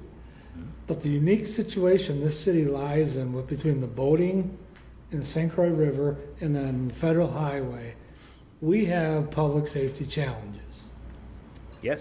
And this tool and the data that you provide backs that up. Yeah. I mean, there's 85,000 people a day coming into this city and using our services, right? Yeah. We're a city of 15,000 people, you know? That's 70,000 extra people that aren't from here coming here every day. Right. 650,000 vehicles weekly coming into the city. Can you talk about the impact that the interstate has? Because I think that's it's a unique feature to this community with where we sit. I think Councilmember Morissette brings up a really good point between being a border community and being an interstate community. Yeah, we get a double whammy. And how flock plays into that. We get a double whammy. It's easy to talk about, right? Remember when we used to have all those banks lined up on Cooley Road? 1 block away from the 14th Street on-ramp there, that little slip ramp, and we get a bank robbery, and before we were even notified of the bank robbery, the person's back in Minnesota, right? The internet or the interstate brings additional challenges because it's a superhighway for travel that brings people from all over the country right through the heart of our city.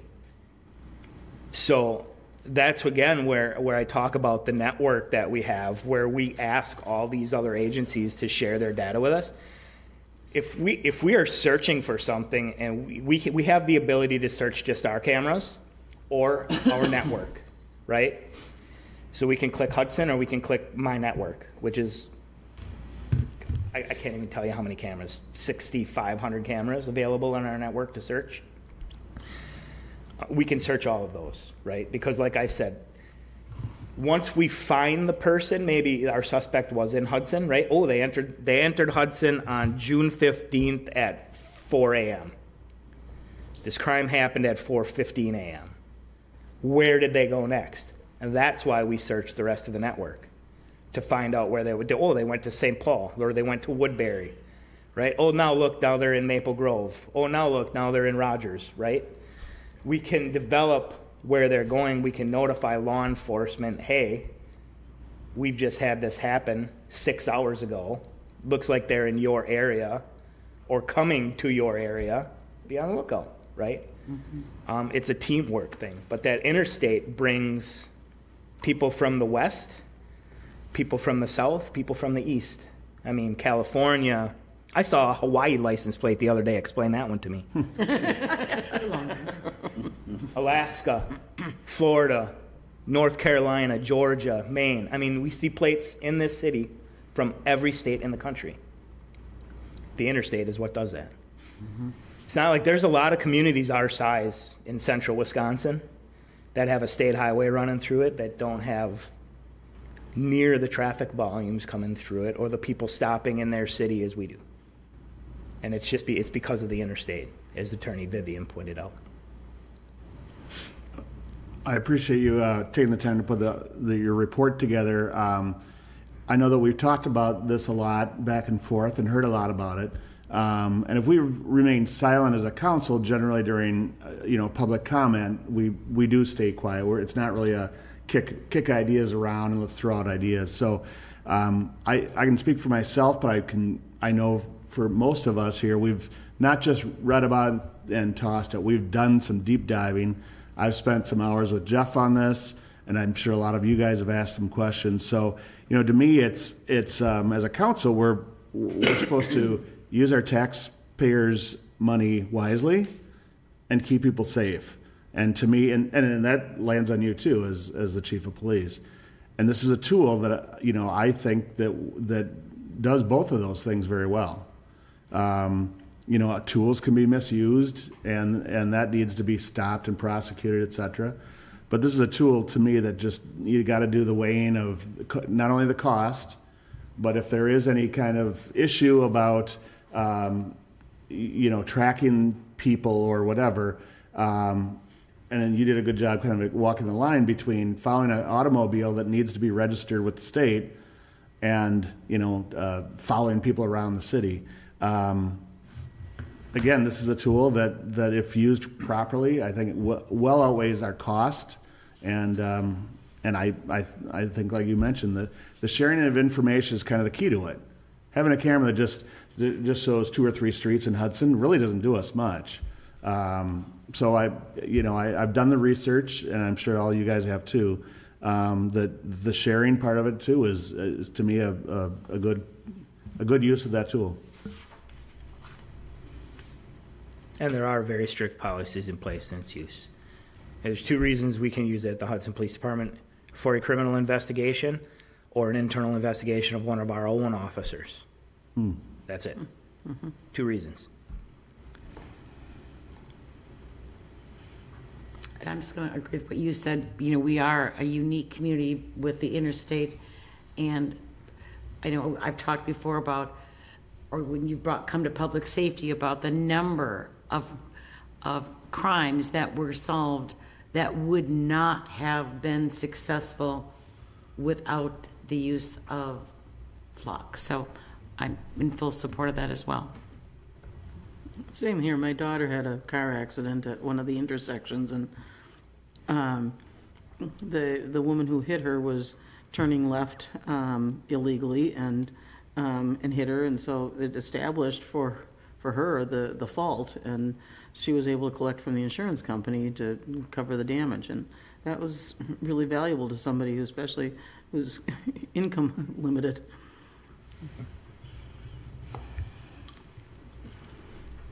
Any other comments? Chief, thank you. Thank you. You're welcome. Thank you all. All right, discussion on shared ride taxi.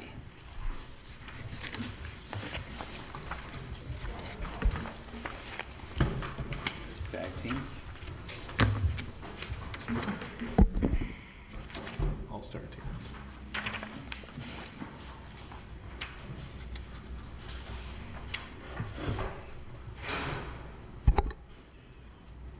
Can I do it right on the first try in front of everyone? Yeah, it's hard when someone's watching it tell you.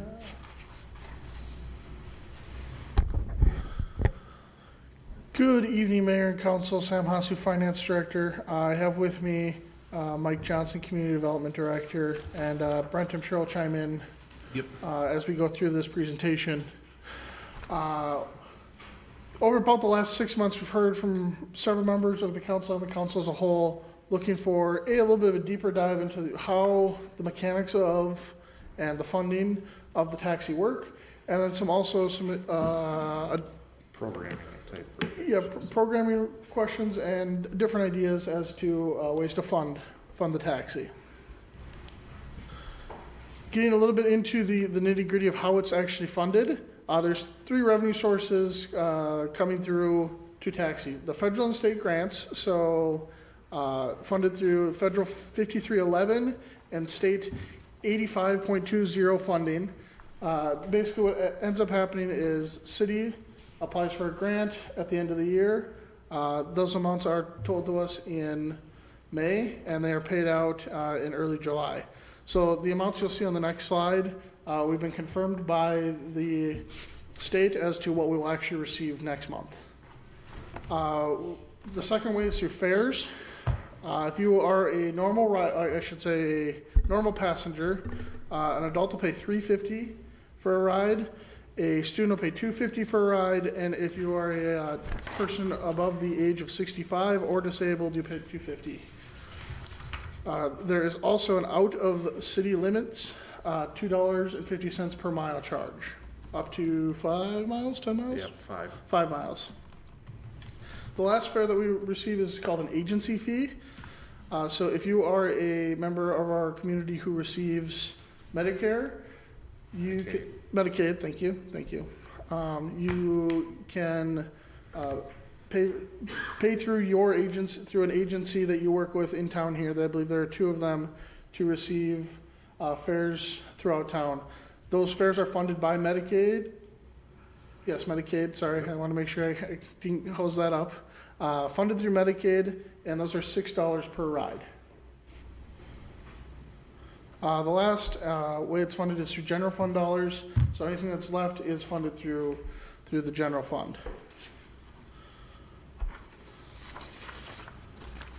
Walking through revenues this year versus last year, and it's a little nicer up on your guys' screen. Federal grant dollars in 2026 are going to be $194,000 for federal, and the state portion is going to be $59,000.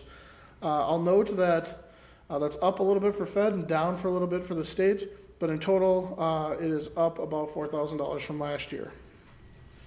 Fares have increased from $53,000 to about $68,000, and I'll note that that's projected. That's taking an average through May and averaging out through the rest of the year. And then there is also a $9,500 grant we received from the county for our taxi operations. In regards to expenses, the city pays $48.84 for every hour that Runnings operates a taxi in town. We have a contract with them for about 9,080 hours during the year, but that is the cap. That is not what they'll necessarily do. In speaking with them, we had a meeting with Runnings today. They are down some drivers, so that's why you will see that expenses are down a little bit this year. At times when they maybe want 3 taxis on the road, they only have 2 drivers. So that's why expenses are down slightly. I'll also note, just in terms of mechanics, the city does not actually see any of those fares. They're not dollars that come in, they get netted off the expense or the invoice we pay to Runnings. So when this group approves an invoice for Runnings, that is the expense less the fare. So that's why there's a variance each month.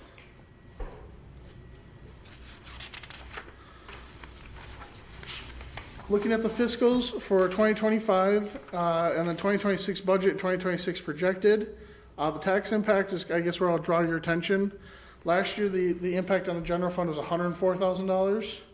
Budgeted this year was $181,000. If we take the increased revenue, the amount we're getting from Fed and state is up from what we had budgeted, and expenses are down slightly from what we budgeted. The net tax impact, and we're only halfway through the year, so I'm going to caveat it with that, is $57,000. So less than what was projected in the budget.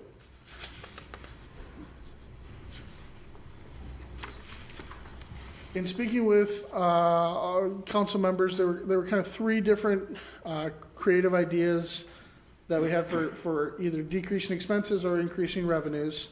The first of which was a donation or a sponsorship of the taxi itself, and that would look like going out to a private business and saying, hey, we are able to show some data that shows that they're coming, 10 people a day are coming to your establishment. Would you be willing to sponsor the ride share? That's absolutely allowed in speaking with both the state and Runnings. The only caveat is they would not be able to receive, we couldn't slap the name of the side of the name of the company on the side of the taxi. They wouldn't be able to receive any advertising. Is that a state thing or just the company?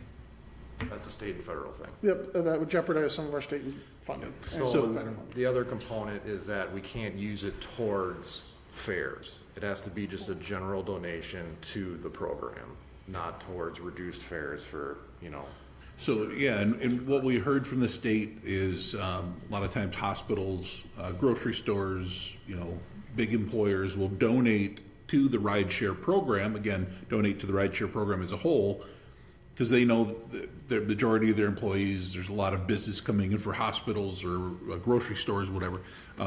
So they will donate to rideshare, and that happens throughout the state, and it does not go against what we receive from the state in revenue, in the shared amounts. They just can't say, here's $1,000 for rides to our establishment only. That goes toward the city portion of this, so we could reduce the cost to the city by receiving donations in order to continue to operate the service.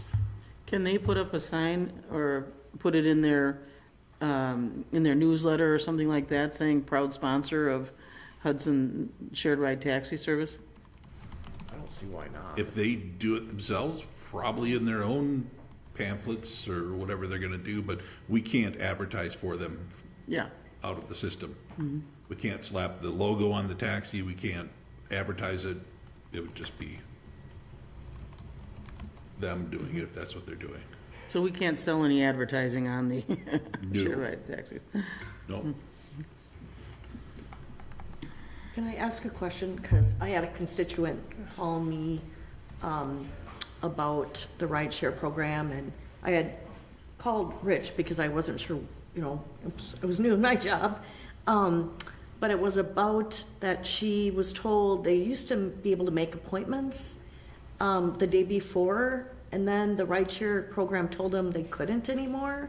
So some of the residents, and they were at the home down from Laurel, they stopped using it because they were not going to take risks not being able to get it to their doctor's appointment. Right, they can schedule appointments, but they're gonna be in a window.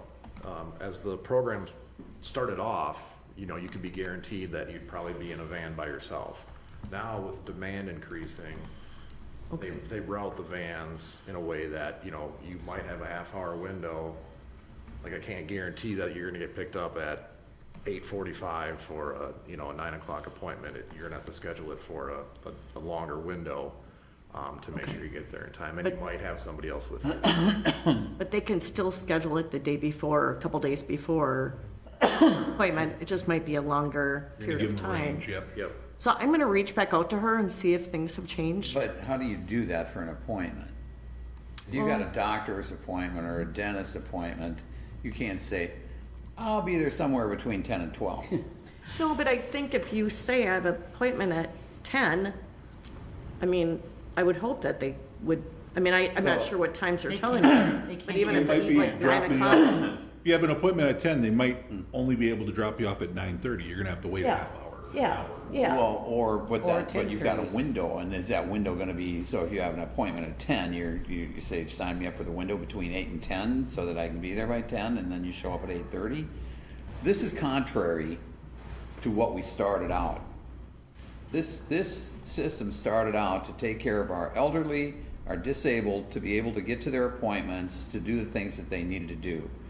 And if they can't, if those specific people that we started this program for can't rely on this service to be able to get to those appointments, we've got a serious problem. And especially if those appointments are being made, or if the service is being used by people that it's just kind of more of a convenience as opposed to a necessity. That's a problem. What do we do about that? We can identify the window specifically. I don't think it's a 2-hour window. I know it's not. But kind of figure out how their routing system works exactly. No, if people are using it as a convenience as opposed to a necessity, can't we get at that somehow?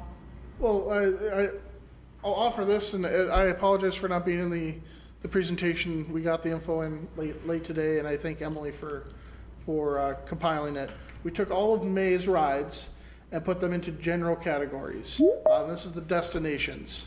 So what you see here is it would make sense. About half of the rides are ending up at a residence. If someone's going somewhere, they probably need to come back. You'll see that in the month of May, we only saw 6 going to school, and I believe when we reviewed that with runnings, these were mostly outside of when they had transportation windows. So you had people necessarily at 4 or earlier in the day going to school. But other than that, you see 22% for retail and groceries, 10% for restaurants, and 12% medical appointments, 6% business and professional services. What is residence? Does that mean they're just visiting? You're echoing. Got it. Are we good on the echo? Good on, Yeah. I apologize, Mayor, I got distracted by the The echo. residential address, does that mean they're just visiting other people? That would mean either they're going home, likely. From? Likely. If you're going to Walmart, you gotta go home. Well, wouldn't Walmart be the destination then? Yes, but then on They the have to return trip, Yeah, they have to call for another trip. you have to So call that for- Each ride is 22% separate, for so- retail and groceries doesn't include, it's just a one-way. This is just the destinations. Okay. Yep. So if somebody's going to Walmart, then there's gonna be one ride that's gonna be to Walmart, and then the second ride will be to home. So it makes sense that about half of them are gonna be residential. Back to home, yeah. Yeah. It looks like it's being abused. Hotels shouldn't be on there. Well, and I know that some of our senior centers have van service there, but it's not necessarily utilized. I just want, Right, I don't know this for sure, but we may impact our federal funding if we say, hey, you can't use it at these facilities. No, I meant if that facility is using the city's vans to take care of their residents that are paying fees to be at that, having that service, maybe they could be billed to. I know you said 69% are seniors, but is that 60? How many seniors? You know what I mean? Is it 100 seniors using it all of the time, or is it 1,000 seniors using it occasionally? It's hard to tell. Unique users. Yeah, unique users. We used to, do we still track unique users? We can't share personally. You don't have to share personal Names. information. Are you still tracking unique users? Yeah, we can get that data monthly. Okay, so nobody's asking for their name yet. Okay, I'm just kidding. I mean, I do know that people are brought to the YMCA all day long, because I see them, and they would not be able to get there without this transportation. So I'm very supportive of this transportation. So let me ask this. Is there a way to prioritize rides? So for example, it would seem to me if like almost half of the rides appear to be rides back home, right? So if you had a doctor's appointment at a very specific time, it would be nice if we could prioritize those people to get them to that destination, but their return ride, I could see, could be a window. Yeah. Because that's just not as important as making sure they get there to that appointment. Does that make sense? And is there a way that we can do that legally?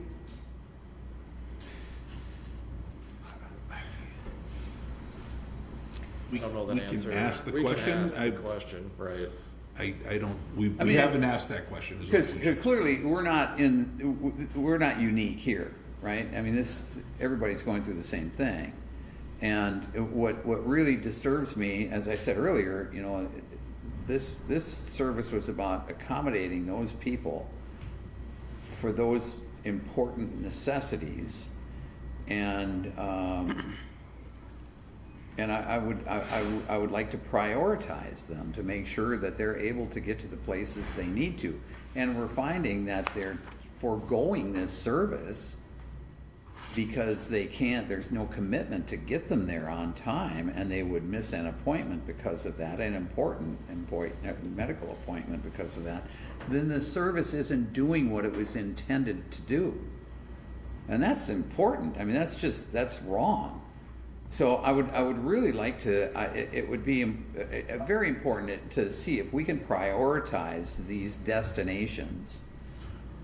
I want to make sure I'm understanding. Are you proposing that we would then we would pass by council, a list of Hudson physicians gets a #1 priority on our board?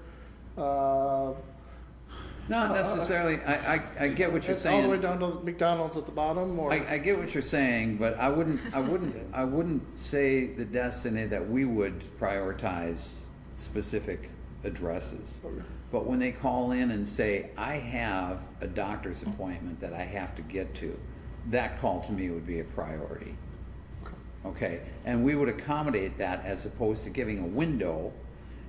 And if you give a window for a return ride, well, so within that window for somebody else's return ride, we're going to guarantee this other person a ride to their first destination, let's say for a medical appointment. And then the return trip, they just say, pick me up when you can, right? That's how I would prioritize it. I'm not talking about specific We can ask the companies question for sure. Yep. Well, I think a big problem that we haven't addressed is their lack of drivers. That seems to be a big problem. If they need 3 drivers and they've only got 2, that's part of the reason that the windows are big. yeah, that What are they doing to fix the problem? They're hiring, they mentioned today that they're hiring new drivers. and it sounds like they recently They had to let go of a recently let go of a couple of them. Mm-hmm. Yep. So they're actively hiring. Okay. So yeah, I think that would be helpful, and thanks both of you guys, because you guys, because I know I've bounced a lot of stuff off you. We're getting really familiar now. And I know you're working on it, because I still think there's lots of questions that we're volleyballing back and forth. So I'll just use this podium to say, kind of echo what the mayor was saying, that, originally this was, meant to be the way for people to get to medical. We talked about the why that's important. I think that's great if they're going out to a restaurant and meeting their friends and maybe couldn't do that anymore, but because of the service, they're allowed to. I'm not against any of that, but I will say that it was never meant to be a convenience or low-cost alternative. And I know it's small on this list, but one that pops up to me is underage kids using it to get to school or home from a after-school program. To me, that crosses. I mean, I guess I think we all have to look internally and say, is this really what this program is meant for? I want to say that that's maybe taking advantage of it. I understand that Not everyone has 4 cars sitting around. Not everyone has time just to go pick up the kids and move them around. But that's asking all the rest of us taxpayers to taxi your child around. I don't like that. I also think that you guys have done a lot of work on trying to figure out if there is sponsorship, an avenue to donate that. And that doesn't just have to be the hospital or whatever. It could be us individuals. I know that when this came up as a budget item that we had to really keep an eye on last fall, and will again this year. We all got a lot of emails saying it's a great program, and I agree with that. And I think the individuals who say, we just saw in that fire survey, people love Hudson. This is a great way to maybe help your community out, and you don't have to be a corporation to give. So.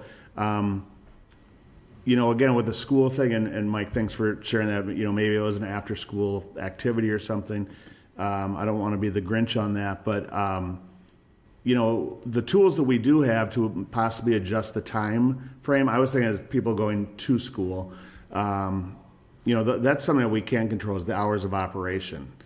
So if we need to compress that, maybe we can creatively trim some of this overuse if we have to. And I'm saying this mostly because the other extreme alternative is we cut the program as a whole. And that's none of us want to do that, but we need to keep this thing intact financially so that it doesn't get out of hand.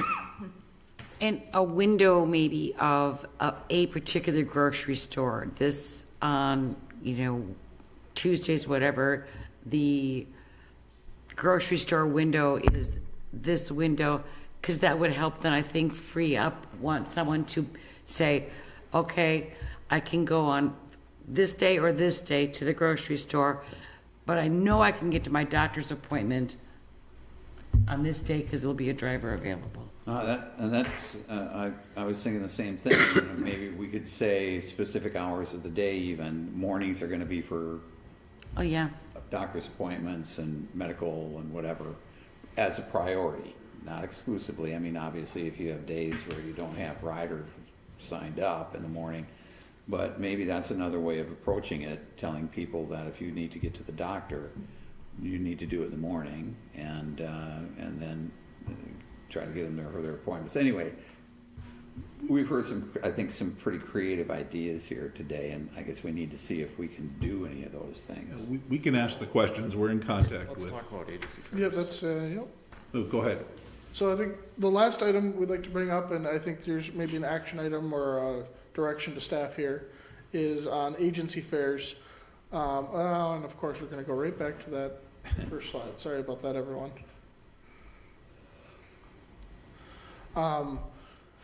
The city can charge up to the actual cost of a ride for an agency fare. Right now, we charge $6. In talking with Runnings, that is on the low end. $5 to $6 are two of the lowest that you have on their network. We can bring that up to, they said $10 would be a very reasonable amount. And this has no impact to the actual rider because it's all reimbursed through Medicaid. Oh, this is for the Medicaid riders. Okay, so what we call the agency fares, yes. Is that there and back 10 or 10 there, 10 back? 10 there, 10 back. Does Medicaid reimburse for every ride? Not for own. So my understanding is how this mechanically works is the individual is on Medicaid and then hooks up with one of the two providers in town. There's one that works more directly with people who are needs and usually have a guardian, and there's one for people who are self-sufficient and can help with that. I apologize, I don't remember the names off the top of my head. They then, through that program, are oftentimes given a punch card, which is purchased at that $6 per ride rate. So if you have that card, if you're on Medicaid, you can use the service for anything and get and we would get reimbursed for that. Correct. Okay, so let me ask this. That's important. I think that we would like to increase the fares if we can. But let me ask, can we put these on a schedule so that a ride to the doctor's office would be cheaper than a ride to the restaurant? Not at the agency fairs. No, the agency fairs have. But any other fair we could? What percentage is agency fares? Oh, I had. I just want to clarify, I don't believe you can use Medicaid to go to a restaurant or to the grocery store. You can use Medicaid to pay for your ride if you're going to a doctor's appointment. I'm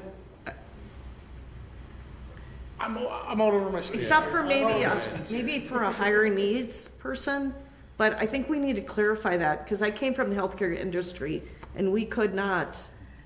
And one of the things too is we don't know if the person's getting a ride to the restaurant to meet up with friends or to work. Okay, you don't know. We don't know. We don't get that. But if they're getting their card punched, who punches the card? The driver? The driver. The driver's going to know if they're going to the doctor or not. But Because he's taking them there. But you don't know if you're going to work, right? Right. Well, I don't, but does Medicaid pay for a ride to work? I believe for the high needs. I think for a disabled person, yes, but, Okay. I mean, so there are caveats to Well, this. I'm good with that. I mean, that's the purpose, is to move disabled people around. Yeah, there's caveats. But, so I would, yeah, number one, well, maybe not number one, number 8. Yeah, there's a lot of them. Is it, what is the percentage of agency rides? Okay? And can we then have a different cost per type of ride? And I would put at the lowest level, the lowest fare would be to get to a doctor or something like that, the gym perhaps. And then, a restaurant, you put them on a different schedule. And if you can't do that with agency, but it sounds like maybe you can, but if you can't, well, then we're stuck with whatever we have there. I'll note that this probably is not a silver bullet. I'm ballparking figures here. We had $9,960 in agency fares last year. And out of the total fares of 53,000, roughly, is that 20%? Back on napkin math. I'm sorry, could you repeat that? Yep, $9,960 in agency fares last year. Total fares were 53,339. So back on napkin, 20-ish, little less than 20%. But we're getting about twice the money per fare If you go to for the agency ones. Right. Mhm. And there's no public, the process to do that would just be a resolution by the council. You would not need to hold a public hearing. Okay. You could do that as soon as your next meeting. Yeah. I don't see how we would be able to distinguish. I mean, we can distinguish among destinations, but we don't know the purpose that somebody is going to that destination for. Well, again, Because, I mean, we're assuming that if they're going to a restaurant that they're going to eat, but many of them may be going to work, and this is the only way that they can get to work. Right, that's true. And, I mean, same with any destination. They may be going to work. Well, and a point of clarity too, now that the seniors are all meeting at Green Mill, that just opened up for the seniors, so I'm sure there are a Yes. lot of people going to Green Mill these days, because that just started. Yeah. For lunch. Right, but again, that's not a doctor's office. No, a different So tier they can maybe. be the window. Or a tier. Yeah, there you go. It's There's the window. And by the way, I've got a lot of friends that would like to ride with me. Yeah. Just take them around town, pick them all up. I mean, how did they get to when they were up on the hill?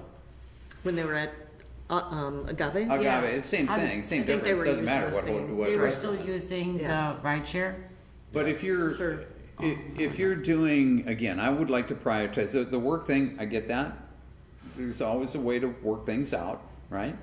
But I would prioritize medical, number one. That's a priority. And everything else is secondary to medical. I understand the concern, and I share that concern. I do believe that, yeah, so they need to get to the medical appointments on time, there's no question about that. I just don't see how we can do that because we don't know for sure that they're actually going to a medical appointment. Well, but they may be going to work. Nobody's gonna. If you need a ride, you're not gonna say, "Take me over to Hudson Physicians so that I can get a cheaper fare, and then I'll walk from there wherever it is I'm going." I mean, you're going to a doctor's office, or you're not. Well, if their destination is Culver's, it's really easy to do that. Walk across the street. Okay. Anyway, so, but I feel obviously, right now, I mean, we're spitballing. Just ask the questions. We're brainstorming. Yep. And there are questions that can be, but you know, there's always a way. There's always a way. So you raise some good points, and what if they're going to work? Well, let's try to figure it out. Mm-hmm. Yeah, I agree that brainstorming is important, and we need to ask the questions. Is there a way we could? Well, I mean, it's only questions. 20 to 9. We got a lot of time yet. I was thinking more if, just to have some time to process ideas and things, to email ideas to Yep, myself. somebody, Mike. Yep. not me, and then compile them, email them out so we can see them. I know we won't be meeting via email, but we could look at things and say, hey, never thought of that. What about this? You know, I don't know, just I think what you have to do is just email us any other questions or ideas that you have. We can always send them off to the agency to find an answer. Yeah. All right. And we'll bring them back. But I'm hearing that the agency fees thing going to 10 is a. That sounds reasonable. Mhm. Yeah, we'll get this on the. I Next mean, we don't one. meet again until July 20th or something, Right. right? So Can, we got a month, more than a month. Okay. can the regular fares for we'll just call them regular people, that is $2.50 For students? Yep. for students, or for me, is that, can we adjust that? Can we pick and choose the categories, the over And we just have to hold a public hearing. Those you have to, public yeah. hearing? Okay. And we're gonna wanna be within a certain range for like the audit purpose, right? If we're So- sky high. Right. So we can actually have a difference in fares for different things. It's a question of whether you have a public hearing to get it done. Correct. Right. Perfect. I'd love to hear from these people. I think it'd be great. Hopefully we can all get them a ride. In a window. Not if our meeting's going this late. Well, yeah, it's after their hours. All right, you got any other slides, Sam? These are really looking good. You got more? That's all I got. I can't whip anything else up that quickly. All right, well, thank you. Any other questions, anything here? Thank you, guys. Thank Appreciate it. you. All right, I think we're into department head reports. We'll start out with finance department. Wow. I'm gonna call you back Look up, at Sam, that. but here. I won't belabor a whole lot. The budget schedule is attached to your packet. The item I'd like to draw your attention to is that in August, we'll be asking council members to sit down one-on-one with Brent and I to walk through the budget, where it sits, our assumptions in there, where we're kind of, well, I'll be honest, having pain points, because I'm guessing there's going to be some pain points, and options for moving forward. Also note, and I've noted it a couple of times, we're going to likely have two budgets, one if the referendum passes, one if the referendum doesn't. They're going to be exactly the same, plus the 1.4... Nine. Thank you, $1.9 million for the referendum. So that's all I have. Okay, thanks, Sam. Thank you. Any questions, anybody? What does GFOA stand for? Oh, Government Finance Officers Association. Thank you. Yes. Okay, thanks, Sam. All right, Becky. Wrapping up, getting out liquor license. We still got a couple that are lagging in fire inspection, so hopefully we get that wrapped up in the next week. With that, we're getting right into the August election, so absentee ballots go out next week. So here we go. Oh, wow. Yeah. Wow. Yeah. That's about it. Okay, thank you. Questions? Anybody? No? Thank you, Becky. Kip? Good evening, everybody. Tonight I am presenting our 2025 CMAR. So I'm just gonna, it's in your packet. I'm not going to go through the whole thing, but I did put a summary together for you in there. So I'm just going to kind of go through and just kind of read some of the highlights. We're in no hurry to get out of here, so let's do this. So basically on our influent, flow, and BOD loadings, we average about 1.3 to 1.46 million gallons a day goes through our wastewater treatment plant. Our design, flow, and loading compliance, the facility maintains compliance within all of its design parameters. Our effluent quality for BOD and CBOD, no exceedance of weekly or monthly limits, earning full points and an A grade. No violations or actions needed to regain compliance, and consistent effluent quality indicates effective treatment performance. Under the effluent quality for TSS, total suspended solids, the plant maintains high quality effluent with a perfect compliance record, earning an A grade. Under the effluent quality for ammonia, the plant demonstrates effective ammonia removal, earning an A grade. Effluent quality for phosphorus, our monthly phosphorus levels range from 0.253 to 0.635 milligrams per liter, all below the 1 milligram per liter limit. Consistent phosphorus removal performance, we're earning an A grade. Biosolids management and metal testing, our biosolids are land applied. The collection system and maintenance, the collection system includes 86 miles of sewer, 14 lift stations, and we experienced no failures or overflows in the past year. Regular maintenance includes root removal, 25%, flow monitoring 10%, and sewer televising at about 1%. The collection system is well managed with ongoing upgrades planned, earning an A grade. DNR operator certification and staffing levels are adequate, supporting proper plant operation and maintenance, earning an A grade. Financial management and future planning, major projects including collection system upgrades and citywide planning. We did put some numbers in there, just guesses, and the financial management practices are sound, earning an A grade. Sewer system management and emergency preparedness, our routine maintenance includes root removal, flow monitoring, sewer televising, and manhole inspections. No overflow or significant infiltration issues were reported. System is well maintained. The system is prepared for emergencies with communication protocols and annual self-audits, earning an A grade. Overall performance and compliance summary, the Hudson wastewater treatment facility demonstrated excellent compliance and high performance in 2025, earning a top grade of A across all categories with a score of 148 points out of 148 points. The facility achieved an A grade in influent quality, BOD, CBOD, TSS, ammonia, phosphorus, and biosolids management, indicating excellent treatment performance. Staff and staff operator training, financial management all received A grade, reflecting strong operational and administrative practices.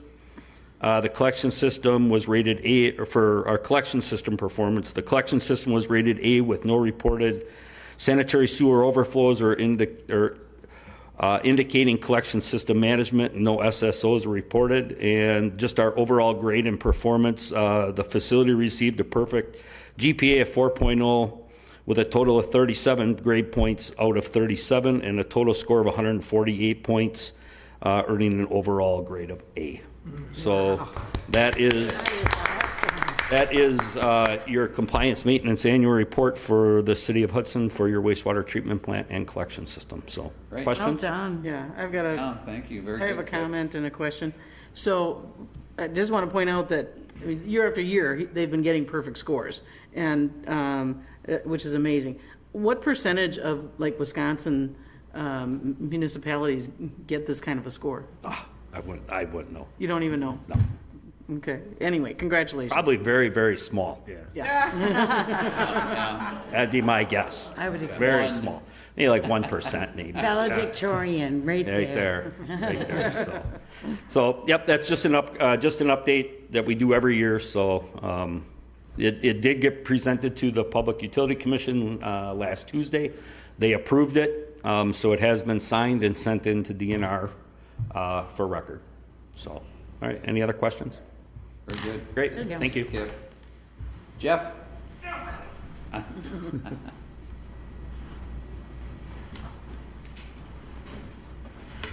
Good evening again. Police calls for service for May are attached. If there's any questions about those. Just couple things I want to talk about. Our canine handler, Officer Nate Strader, and his canine partner Maverick competed at regionals, Region 18 trials this last week. I'm not sure how many dogs there are there, but it's about 100 probably, all over the region, right? In multi-state region, federal region. They tied for first in obedience, and his team, randomly assigned team, took second overall, and he earned Rookie Dog of the Year honors. So that's pretty impressed with that. Pretty good showing for them.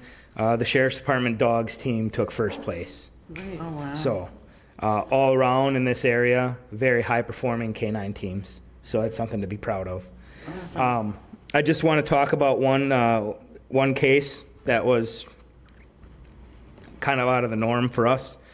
We had an employee that worked at Buffalo Wild Wings. Stated she started receiving some threatening messages and phone calls from her ex-boyfriend, stating that he was going to show up to B-dubs and shoot her and other employees. The subject was a convicted felon. He was believed to be in possession of numerous firearms and had recent posts on social media him shooting a rifle. His ex-girlfriend also advised that he had multiple handguns, but she didn't know how many. She was able to give us a vehicle description, which we were able to identify in Flock, and get his license plate number. He lived over in the Blaine area in Oka County.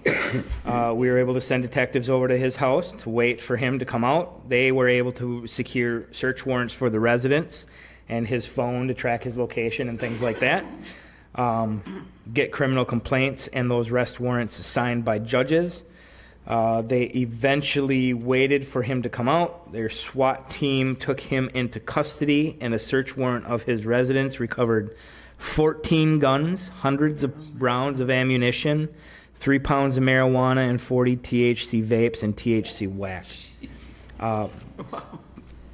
So good work by the Hudson Police Department and Blaine Police Department thwarting a potential mass shooter type event in the city. So cool. Something a little bit out of the ordinary that I wanted to share with all of you, because that's good work done by our law enforcement and law enforcement partners.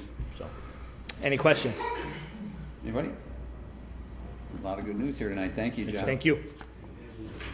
Drew. Well, I cannot top that. In your packet was the monthly report for the month of May. April, we had a little dip in incidents. We more than made up for that in May, and June is right along those same lines. Do you have it? I think so. Nothing out of the ordinary in the report. Just going about our business every day. All right. Thank you, Drew. Well, I guess that's it. He's got it. Save the day. You're welcome, Brad. All right, I almost was not able to give my report, but our clerk printed it for us.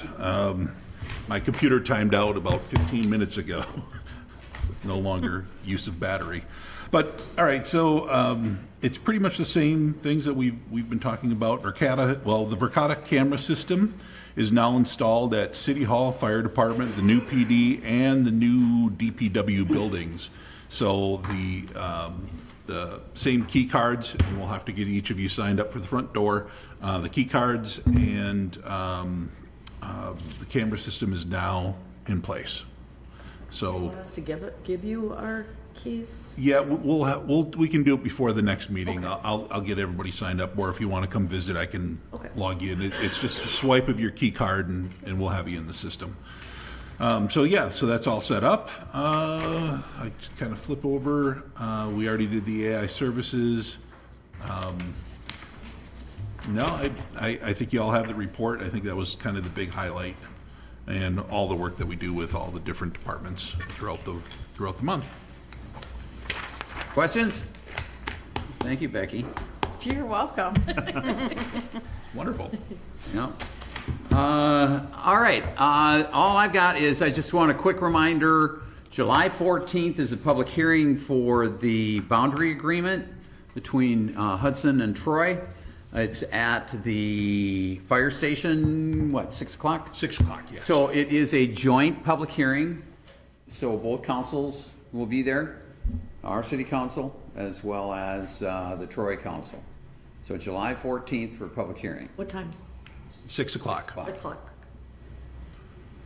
Okay. So I know there might be a committee meeting scheduled for that day. Yes, Kip, I won't be Nope. at that committee meeting. Yeah. Okay, but I would suggest that we reschedule those committee meetings in order to have a full quorum at that meeting. Yeah. It's the only date that could work for everybody involved. Can I ask a question too? I did see that there is the public around the Lake Malibu drawdown. Right. And that is in July too, I think the second week. They, There's a public hearing. yeah, it's kind of a public hearing, but isn't that the meeting that the association has put together for up at White Eagle? White Eagle. Yeah, they have one It's that scheduled, I White- think it's that's what July July 6th. 6th, 6 to 8 p.m. Yeah, they sent one around for July 6th. Okay, Yeah, that's a really bad day. okay, thank you. But it's not mandatory for the council to be there. Yeah. Okay, anybody else? Move to adjourn? Second. We have motion and second to adjourn. All those in favor? Aye. Aye. Opposed? Motion is approved. We stand adjourned. Thanks, everybody.